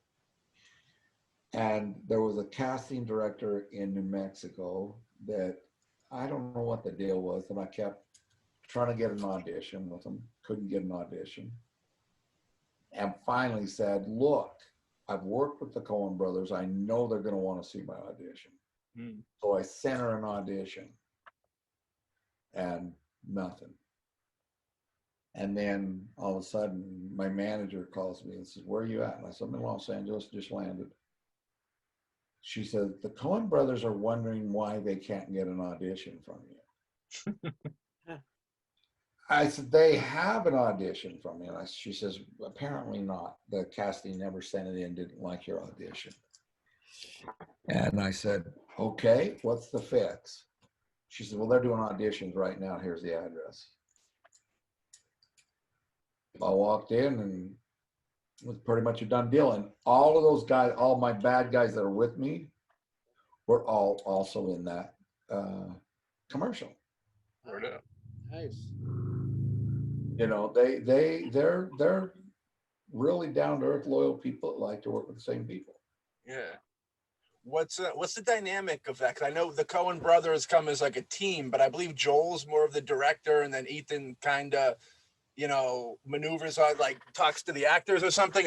What's the dynamic of them as brothers on set? It's almost like they can finish each other's sentence. They're a cohesive single. I worked on another film that had two directors, and it was a nightmare. Yeah, I can imagine. It was a nightmare because they were not cohesive. And I worked on Heathens and Thieves, a little indie film that had a male and female director, and it was amazing because they had either subliminally or previously agreed to section off this to that. But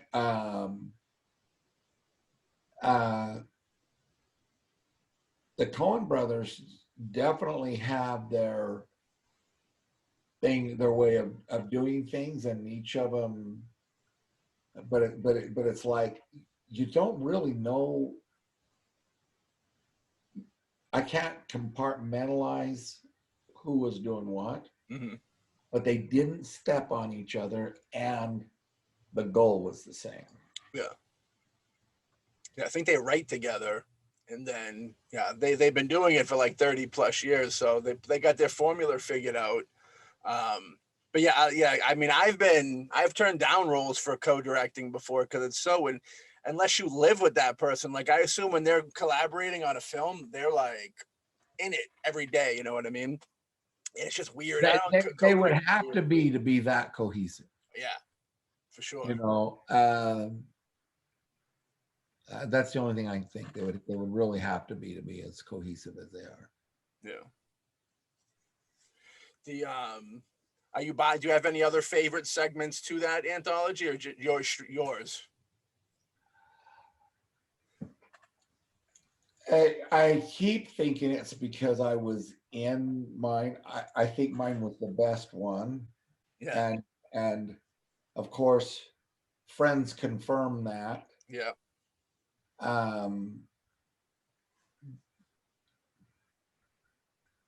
But because I'm a fan of the old spaghetti westerns, I like the miner, the guy with the miner that was, you know, gold digging and all that. Oh, yeah. Yeah, that's a good one too. The Liam Neeson one's creepy too. I always bring up how dark that is. That one went too dark for me for a western. Yeah, you know.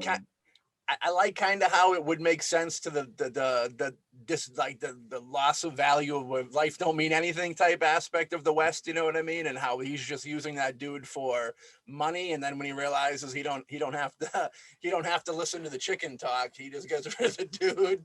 Yeah, that's troublesome. But that was very good. I love that. That was a good time. Alex, how you doing over there, bud? I'm doing good. I gotta say, you've got some of the most amazing stories, and what a life, man. Yeah.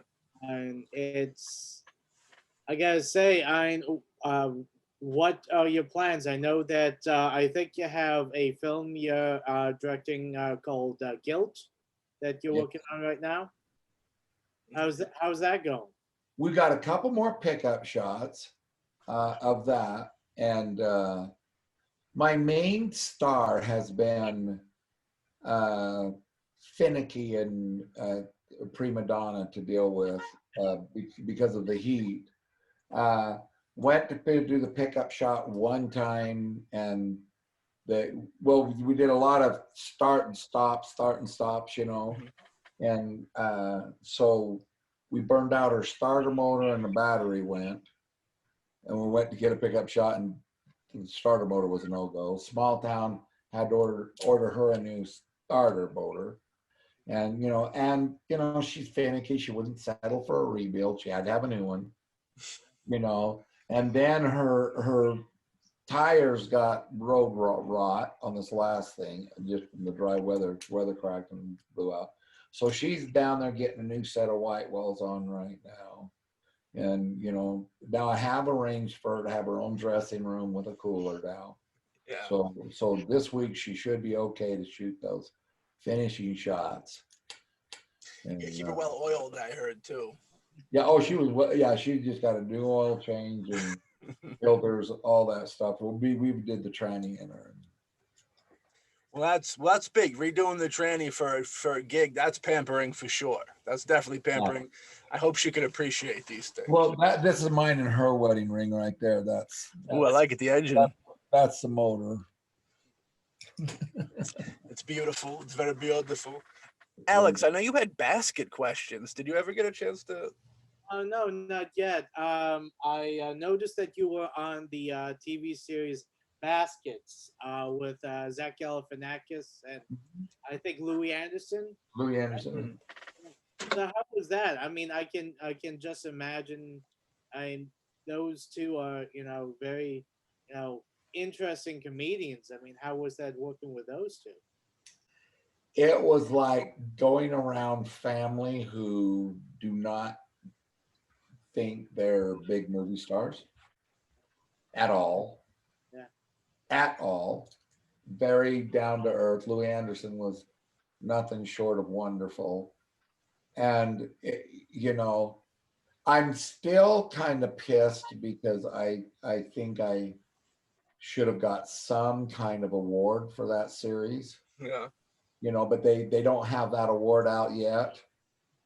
I think they need to come up with an award for the most bodily functions in a series. And if they do, by God, I win hand down, I think the Emmys are adding that this year. Yeah, bodily fluids. Yeah, well, they got to make it retroactive so I can win on baskets. But that show was weird from the get-go because the audition was no dialogue. Yeah. Most of the episodes are no dialogue. It's all reaction to and yeah. But it's one of those things where he's a drunk. Bingo's always drunk, so he's throws up. He's pissing on a wall, shits in a horse trough, throws up, belches, spits tobacco, all this stuff. And I think in 5, 6, 7 episodes, however many episodes I did, I think there's a total of 4 lines of dialogue. So the script's just real bare bones and it just kind of a structure of what they want you to do and let you go wild with it, or what's the actual script consist of? No, there's a script and it's there, and they've got the reactions that they want and stuff like that, and it's but they used a lot of I don't know if I dare say this, but basically non-actors. The old cowboy, there was no point in trying to tell him, just let him run a bunch of them until one of them was funny because he was just an old guy that actually, there's all the time where Ed farting and so I think he thought that was his job because every once in a while the room would fill up. He goes, well, it says he farts, so I thought, and he just, but the one that really kind of amazed me was the girl Martha, the insurance salesman, because as an actor, I thought, how much courage did it take to go into an audition? I'll think about this. You're going in to do an audition. How much courage would you have to make the choice to play it? Well, I could like give you a ride if you want.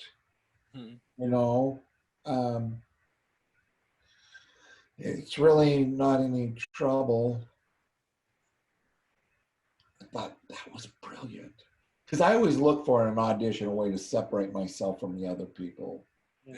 Do something different. When I acting coach people, I tell them, come up with 4 ways that you think is right and at least one that you think is wrong. The wrong intention, the wrong way to do it. Do it the wrong way first, you'll at least get the call back. Yeah. Because everybody else is going to do it the right way, the way it's written.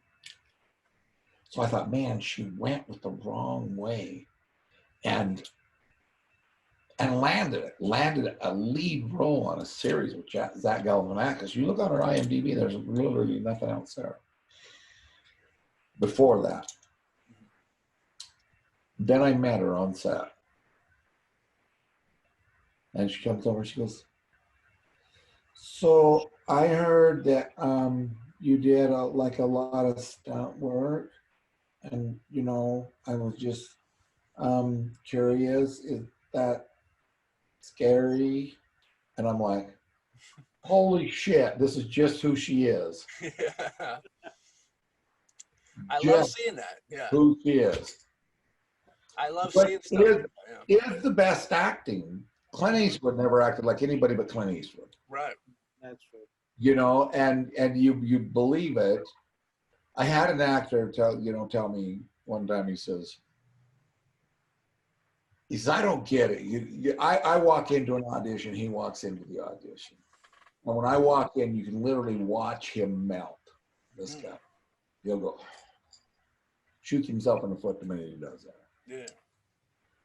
But he says, okay, Tom, you know, he says, I know you coach people. He says, I want to get some coaching from you. I can't figure this out. We go in to play a bad guy. We go in to play a killer. I audition, you audition every time you get it. Why is that? What am I doing wrong? I said, well, Eric, let me ask you this. How many people have you killed? He goes, you mean in movies? I said, no, I don't mean in movies. I mean, how many people have you killed? He says, well, none. I go, guess I'm just going to keep getting those roles, huh? He goes, so your suggestion is go kill people? I said, I would start with bunnies. Pick a bunny. I don't recommend people unless you go to some of the places I've been and, you know, get away with that. But bunnies, start with bunnies. And, you know, and it's like, how many bar fights have you been in? How many times have you know, life does matter in the acting world. It does. I'm not recommending that drug addicts go be on drugs, but you might want to take the time to study the actions of somebody is. I've 3 different times got auditioned where I got to audition for a meth addict. And 2 of those times, the one time I didn't even know why I didn't get the role. 2 of them I got feedback from casting, and they both said the same thing. He looks like the guy who killed the drug addict, not the drug addict. It's a good thing. Was that kill your local heroin dealer? Yeah, something like that. You know, what was the most nervous you've been before out of all these things? You know, your first time stepping on stage to perform, knowing that you had a big scene with a big director or actor across from you, stepping into the fight, the first time you stepped in to fight in a ring. You know, out of those things, yeah, you could be missing some. But out of those things, what was more nerve-wracking? Do you remember, if it was even nerve-wracking, you know, for the first time showing up to those things, which was more of like you felt more of a nervous thing? Watching my kids be born. There you go. I just was amazed and thought this is where something could go south. Yeah. Quick. And I've never had the privilege of being nervous on stage or even in a fight. There's no way for me to be nervous about a fight because I don't care. Yeah. If I'm going to go in a fight, I'm going to have a good time. Right. Win, lose, or draw, but I'm going to have a good time. On stage, I want it to be good, but I don't get nervous about it. I got nervous one time in Nashville when halfway through we recorded literally 2 albums in 1 week. And about halfway through one of the days, my voice started going. And my usual answer for that is, a shot of really good bourbon, like 3-chord bourbon, or Jameson, preferably. I like 3-chord, a strange collaboration. But I knew that early on, if I start relying on shots to open my voice up, but I had this other stuff that's I don't know, some kind of miracle oil drops stuff and everything like that. And I dumped some of that down my throat and thought, holy crap, I just fried my voice. Yeah. Because it's really, really potent. And I was nervous then, thinking, shit, I'm not going to pull out of this. And, I've got my whole budget. With not working, I had everything on the line here. I put the rest of my savings and everything into this album. And a couple sips of water, the voice opened back up and it was like brand new. I said, it's called Miracle Oil. It really is Miracle Oil, Yeah. But I don't get nervous unless, one of my kids are injured or, or when they were born. My kids are all over 35 and that, but when one of your kids is sick or hurting, they're always going to be your baby boy or your baby girl. Right. You go back to just seeing that, and there's no way around it. Yeah. But if you look on YouTube, Tom Proctor's famous air ratchet, I've done the fastest air ratchet ever done. I've jumped motorcycles. I went across the finish line at Bonneville Salt Flats, faced the starting line, and even then, it's like, it's you. It's like you, yeah. so you don't worry as much. But when it's the kids, you know what I mean? Yeah. But Honorable. It's an honorable thing. You just do. I worry, and like right now, it's like people say, are you concerned about your future and retirement and all that stuff? Not really. Yeah. Because it's like I said, if God decided my number's up tomorrow, I would just have to say, thanks for the ride, man. Right. I got to ride that big jumbo roller coaster in life. Yeah. The one that goes upside down and all that shit. Yeah. I got a quick question for you. As a musician, might be a far-fetched idea or fun question. Living or dead, as a musician, who would you like to collaborate with, if you could? Michael Whitney.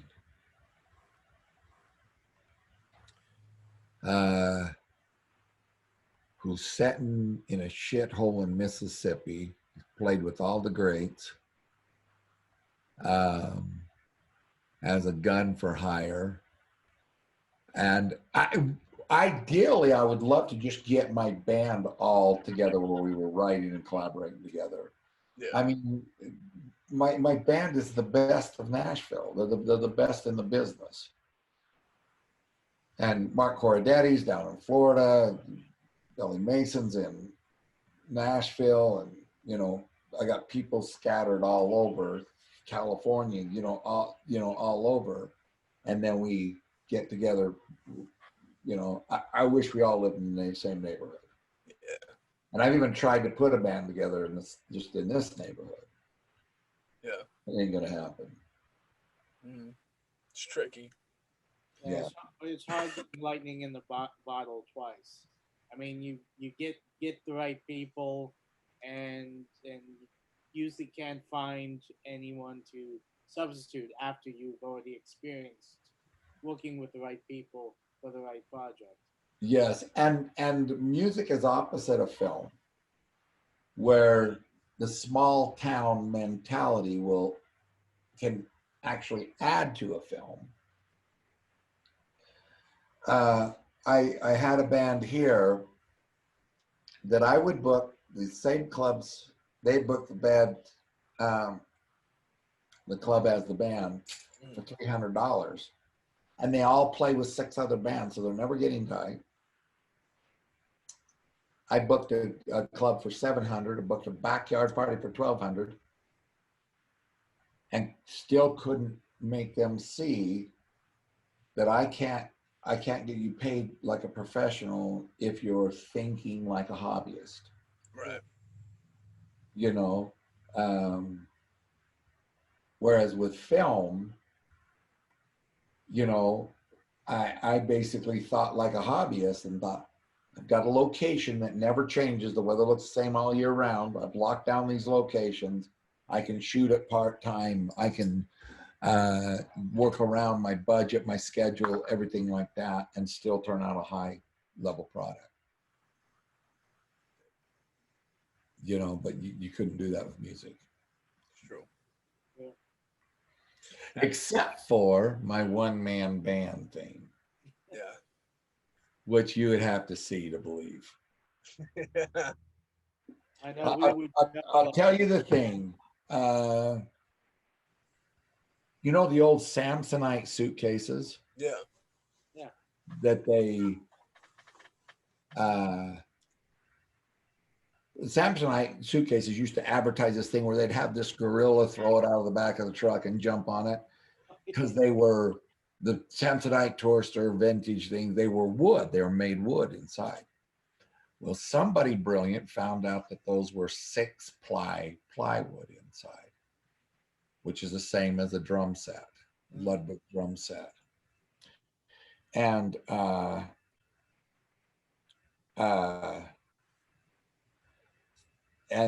so they took the suitcase, put a drum kicker on it, and I don't know how to do this other than just try to show you on the camera. Oh shit! Nice. So it's funny, I had a blue one like that too. I could have the drum pedal, and then the license plate combined with the tambourine makes almost a snare sound. Yeah. And I can slam the hi-hat and make cymbal hits and everything like that. And I just mic that right on my stage. This is a new toy that I just got, just, you know, because I get bored and just have to entertain myself. Absolutely. That's cool. I love that. And you play that on the YouTube page? Not yet. I just barely got it in. But here's what I'm finding out. Okay, so I drummed for Chris Ledoux's band and you know, Saddle Boogie, and drummed, you know, for years and years. So I thought, oh, this will be an easy take for me. I'll be able to drum with my feet and play with the thing. But in reality, when you start drumming with your feet, playing guitar, and trying to remember the chords, the words, and all that crap, yep, all of a sudden you're lost in your own song. You gotta there's a little bit of a learning curve with it. And I watched a drummer in Nashville play drums and harmonica at the same time. I thought, what kind of brain does a person like that have? An editor's brain. You know what I mean? That's what that is. Yeah. You got to be able to keep 2 different rhythms almost. That's crazy. Yeah. So, well, Tom, we've took up a whole bunch of your time. Yeah. We usually end with one big question for folks, which is, you know, as an artiste, you know what I mean? We get a lot of people, you know, filmmakers, actors, musicians, of all, you know, comic book artists, all types of people that listen to the show. Do you have any advice, you know, with this business, there's so many ups and downs. Do you have any advice for people trying to, dealing with the fact that there's so many ups and downs, or how to deal with it maybe? Here's my advice. If you're in the film business at all, you got to understand who she is. And I say she. I said she, and you can call it sexist, you can call it whatever the hell you want. But it is a she. And she is the most beautiful, sensual, adorable, and sought after woman on the planet. And she will tease you. And she will make you think that she is yours. And the problem is, she belongs to every single artist out there. And she will never age. She's always going to be this young, beautiful woman, while you are going to get older and less desirable. And she's going to have constant suitors coming after her. And your only defense against those suitors is your last work and the lining up of your next work. And you have to remember that. She's fickle. She's everything you want. And you will sell your soul. You will sell your cars, your Harleys. You will do everything it takes to stay in that game just a little bit longer. And then one day, this God opens up a cloud from on high and drops down the golden plates. And you open up the golden plates and you're going to read the secret of these golden plates. And you open them up and you go, holy crap. Because those plates say, she's nothing without you. And that's the truth. Because no matter how old you are, no matter what you look like, how many broken teeth you got, whether you got scars on your face or don't got scars on your face, she needs the gambit. She is not going to be monogamous. She needs you. You pick out the roles you want and get ready for them. And that dirty little that just played you will bring you those roles. Because she's got no choice. She can't play them. She can't play anything but the beautiful, wonderful queen of the movie business. And no matter who you are, no matter where you are, don't let anybody tell you you're too old. I got told I was too old to fight and won the heavyweight and super heavyweight title. I got told that I was too old to start in the music business and won Singer of the Year, Songwriter of the Year, and Best Single of the Year. On CADA, country, one of the biggest country music awards. I got told that we're out of business because of COVID, and then turned around and made a movie. And while we're down with COVID, before the movie business opens up, I went back to Nashville and recorded 2 more albums. If you realize that as an actor or an artist, no one can be you. That girl Martha on Baskets is a prime example of that. No one could take that role for her, because if they tried to, they would be acting like her. No one can be you better than you. And you've heard me cuss a lot on here. And when I was training fighters and even little kids, I cussed. And I would tell them there's 2 cuss words I don't allow in my dojo, I don't allow in my movie sets, I don't allow in my life. They're dirty little 4-letter words. And those words are can't and quit. I do not allow those in my vocabulary. Now there's an exception to every rule, isn't there? The only exception to that rule is if you use them both in the same sentence, saying, I can't quit. Goosebumps. Yeah. That Yeah. is That's the advice I would give people, to realize that you are unique and they can't get you anywhere else. I can go make a film with Quentin Tarantino and I will have made a Quentin Tarantino film, but I haven't made a film with you. That's going to be a new experience for me, a taste of life. A sip of champagne, only it's good, because I haven't run a good champagne yet. Sorry, man. I had some expensive shit, and I just said, "Give me whiskey." I got a song out that's called "It Should Have Been Whiskey," and the chorus is, "I spent a lot of time sipping expensive wine, and I was knowing all the time that it should have been whiskey." I love it. yeah. And so that would be my advice, to realize that you're not stoppable. The old thing of, you will never work in this town again. Oh yeah. Good luck with that. There's do what you're passionate about and you will do well with it, with some exceptions. My grandpa was the one that told me, always find something you love, do it well, and you will make the most money doing that if you love it and you're passionate about it. So I tried being a prostitute, but there was so many guys giving it away out there that the That's market true. was entirely saturated. That is true. So I thought, okay, next best thing, I could be a porn star, and they don't do comedies. All right, so I might as well just go be an actor and a musician. Just as good, I think that's great advice. That's some of the best advice we've ever gotten. That is primary. Yeah, that is good. I mean, the whole thing is, a lot of people that I met, especially younger people, ask me about film and all that, and my thing is that you gotta have passion for it. You need more than that, but passion is important because you need that to get through the tough times. Passion and persistence. Yes. For sure, yeah. The squeaky wheel will get the grease.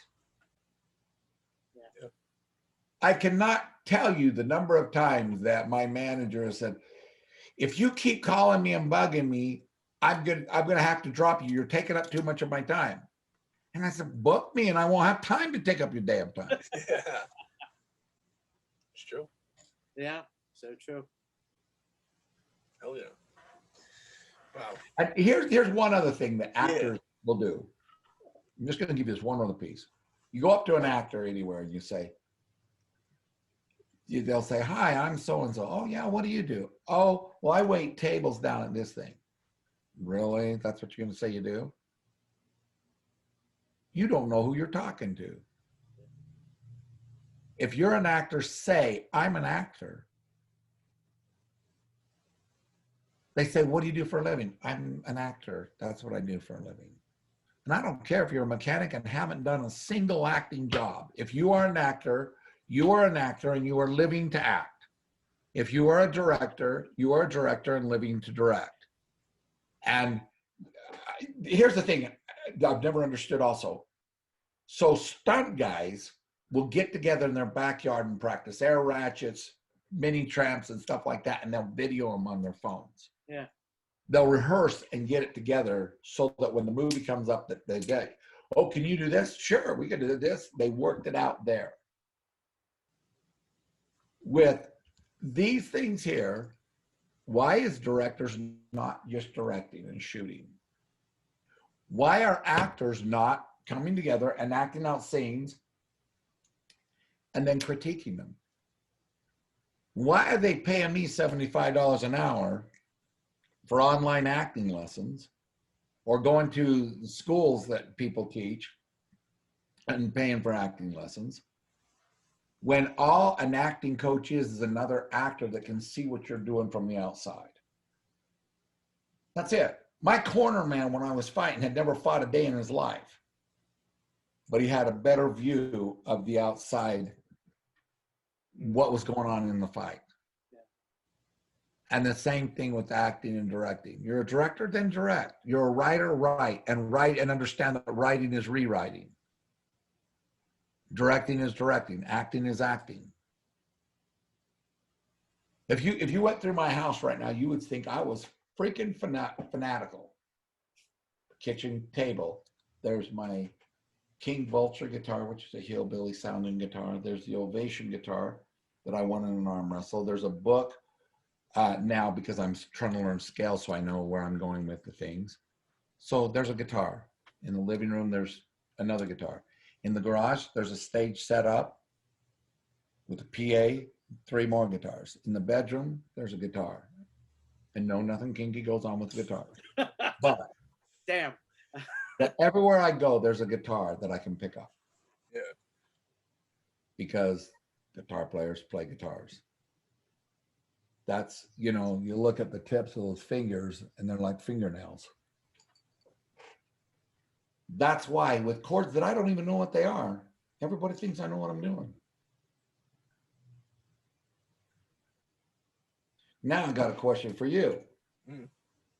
When are we making a movie? ASAP. We're down. We're always down. Oh, anytime. Hell yeah. We'll do it. I mean, heck, we'll go there. We'll bring you here. I mean, whatever needs to happen. There you go. Let's get that done. Hell yeah. Totally down. Hell yeah. Oh yeah, we'll make it happen, man. We will. Yeah. I know you'll be scared. You'll be regretting that, saying that when we're hounding you. No, I think you guys would be great guys to make a movie with. Well, it would be an honor, and I mean that from the bottom of my heart. It would be an honor to work with you. Absolutely. Yeah. Awesome.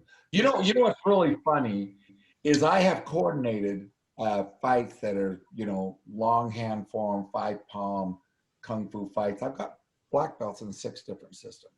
Yeah. But I have never done a martial arts fight on set. Huh. They always want me to be the barroom brawler, throwing the brawler type things.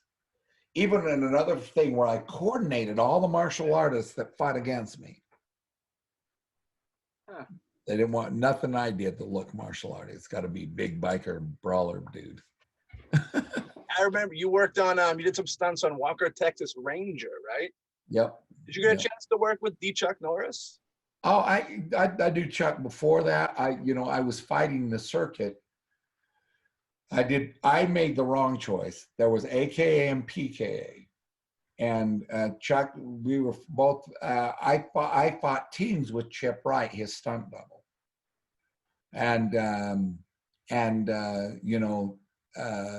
I worked with, Chuck was amazing because I was stunt double in Randall Tex Cobb. Okay. But you don't really need a stunt double other than his accuracy's a little off. And if he does hit you, you are going in intensive care. Yeah. The guy hits like a Mack truck. Yeah. But Chuck would jump in even on his rehearsal things. He would throw full speed jump spin kicks within inches. Completely accurate. He's was phenomenal. Yeah. He earned his reputation of he beats up the Grim Reaper and stuff like that. You know? But more than the actor stunt person that he is the person that he is a really good person. Yeah. Really super good person. I've always got that vibe from him that he was like a sweet dude, you know what I mean? Like a nice, sincere guy. Very, very, very much so. He definitely comes off that way whenever you see him. It's weird because he's an action hero, but like it's like a sensitive action hero in a way. It's like how Kung Fu was a little bit, you know what I mean? Yeah, Walker, Texas Ranger was not an acting role for him. Yeah. That sense of justice and sensibility and kindness is just who he is. Yeah. it was not an acting role for him. It was like me and playing the head of the hill people in Justified. It's like, Yeah. I've never done that, you know. You wouldn't give the guy who sings songs a gun with a bullet, right? Or with the lock. What's the line in the show?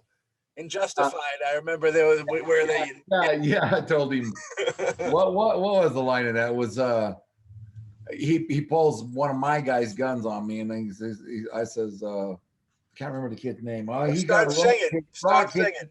Yeah. Start singing, and why he's singing? I said, "I'll rock hit him in the head when he was a kid, and I love him, but I'd never give him a gun, loaded gun. It's got no fire in it." Exactly. Heck yeah. Classic. I love it. The guy that played that is such an incredible actor.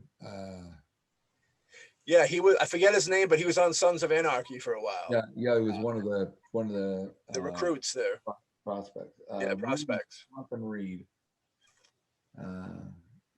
Also very down to earth, super nice guy. He seems cool, yeah. You know, it's one of those things, you know, in the business, you know, I think, you know, there are people that aren't cool, of course, but I think for the most part, everybody that gets to be able to sit at the table appreciates it and, you know, is cool about things, you know. Especially those that have earned their way in. Yeah. Like him, like Tom Hardy. Tom Hardy's an incredible, amazing person. And Lawless, yeah, you got to work with Tom Hardy. Phenomenal. Yeah. I love Tom Hardy. How was it like working with Tom Hardy? He just a really, really, really super good person. Yeah. And you know, he tried to get me on Batman right after that, you know, which is just rare that anybody do that. I wasn't available for the thing, but you know, he's just down to earth, really good guy. So Shia LaBeouf. Yeah. They did the scene where they, you know, cut my nuts off. Yeah. And we were out there, and it was cold when they put the blood onto that, man. I'll tell you, I had a belly button where my penis used to be because it just set right in. Yeah. And they were sitting out on the floor, and Shia LaBeouf says, we gotta get some furniture pads over here, some furniture blankets. I need a blanket on him. I said, no, I'm fine. He goes, no, you are not fine. It's cold, and they need to respect that you're there and you're cold. Yeah. And you know, just was really super cool. That is cool. Yes, yeah. LaBeouf, like, you know, he's had his issues where the media's went at him a few times, but I think it's just at that level, it's very difficult. You know what I mean? Oh yeah, for sure. I always like LaBeouf though. He's good times. Even on the Disney Kids show back in the day, I remember watching. Yeah, you know, if I get to a level with them where the media comes after me, oh Jesus Christ, I know how far to search. You got to be careful. Yeah. You know, I had one person, gal that says, I will ruin your reputation. I said, do you know who you're talking to? I don't have a reputation. My reputation is pretty much already ruined. Well, those are the people that aren't getting killed by cancel culture. Is like when they come to cancel, if you just say like, fuck you, like, you're not in my world. I don't care about you. And then they just kind of go away and bother somebody else. Yeah. You know, it's the best way to handle them. They'll be eating themselves pretty soon anyways. Yep. You know, well, Tom, this was great. Yes. Thank you. Thank you. We want to have you on again. Anytime.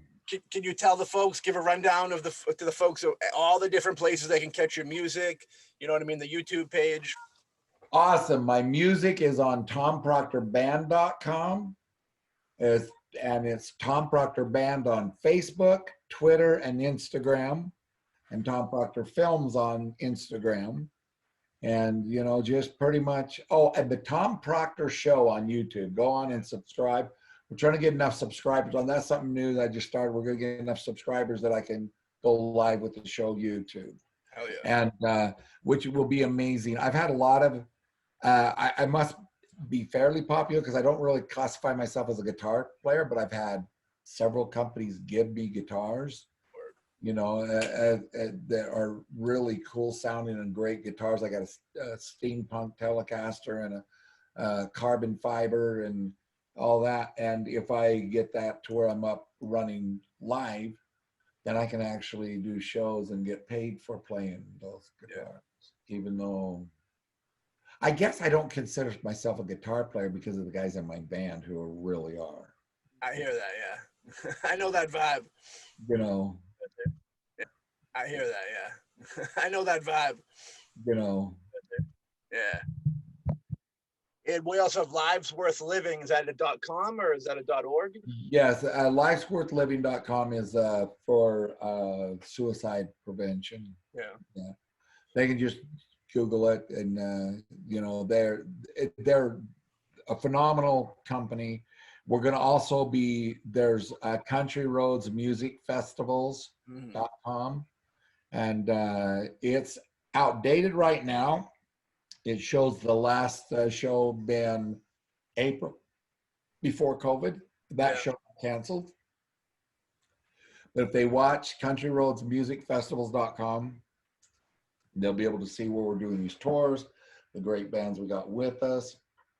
And also, if you got a place in your town, let's say you got, oh, this place has music events or there's a amphitheater or something like that, send me a message and we'll get a film festival set up there. The advantage to Country Roads Music Festival is it's an international trademark name. It's trademarked across the nation. So I can, and with the foundation, we can move in and put a festival anywhere. We can put a festival in your town, your backyard, you know. So we'll think of one for Mass. We'll get Mass popping with that. Heck yeah. There you go. We got some connections with some theaters and such, you know, where we do our movies. Maybe get something popping, you know, and even reach out to Tom and also reach out to that venue, because you reaching out to the actual venue to say you want to see Tom or other artists is what is bigger than probably reaching out to most, you know what I mean? Go right to the source. That's right. Tom can get more money that way too, because then they're asking him and he's not asking them. That's how it goes. But thanks again. This was great, you know. Everybody go check out and support Tom. He's a great dude, super talented musician and actor and director. Check out his films and produces. He does everything, man. This guy has done more in his life thus far than 500 men have done in their lives. Oh, that is true. And it's an inspiration, and he's continuing to go. And fuck yeah, I'll drop the fuck bomb at the end of the show, so we're all in it. I'll double that. Hell yeah. That too. Hell yeah. I retract all my apologies. Hell yeah. We don't apologize. We don't do apologies here. Screw it. All right. All right. You guys take care, and thank you very much. I appreciate you. And appreciate you, man. Thank you. Have a great day over there. All right. I'll be expecting the script for the film we're gonna make. And, hell yeah. It's coming. Hell yeah. Right. Hell yeah. All right. Have a good day over there. Thank you, sir. All right. You bet. You take care. You too. Thank you, sir. Bye-bye. Bye-bye. Bye-bye. Coolio and the Gango. So hell yeah, folks. That was the great Tom Proctor. All right. Check out those places where he dropped those places to go find him, his music, his art, everything that he does. And the lifesworthliving.com, that's big time. Because even if, you know, peep it out, check it out, because even, you know, sometimes, you know, your friends and family don't show signs. There's a group of people that just don't show signs, or very under the surface signs, and then you don't know there was an issue until it's too late. So pop in and, you know, get hip to maybe some of the signs that might, you know, let you know ahead of time, because it's a terrible thing, awful. And right now is a weird time for mental health and depression. And, you know, we're coming out of COVID, but I think even the coming out of COVID, there'll be like the weird vibe of getting back into society. There's a gloominess of going back into, to be reminded of the certain folks you didn't appreciate before COVID. You know, everybody's going, ooh, I just want to see people. I want to see people I haven't seen in forever. We almost kind of forgot about those bad people that lurk in the shadows. So yeah, You know, follow the BoomBastiCAST and Tom Proctor, the good people. You know what I mean? And you heard it here first from the Proctor's mouth. Future collaboration. Future collaboration. Yeah. We love it. And we love you all. So if you're out there, you're listening and you like this, go on the Facebook page. We have a BoomBastiCAST Facebook page. Our episodes are up on the YouTube Boombastic Media page. Also a Boombastic Media Facebook page if you want to pop in there and check out some of the other shows that we have, and all our previous shows are all archived away. And if you feel like spending some cheddar cheese loot on the boys, you can pop over into Boombastic Streaming, where we have very cool perks for everything we do, from podcasting to films and everything. A little bit of everything can be found there. So with that being said, thank y'all for joining us on this journey again, and we'll catch all y'all on the next episode of the BoomBastiCAST.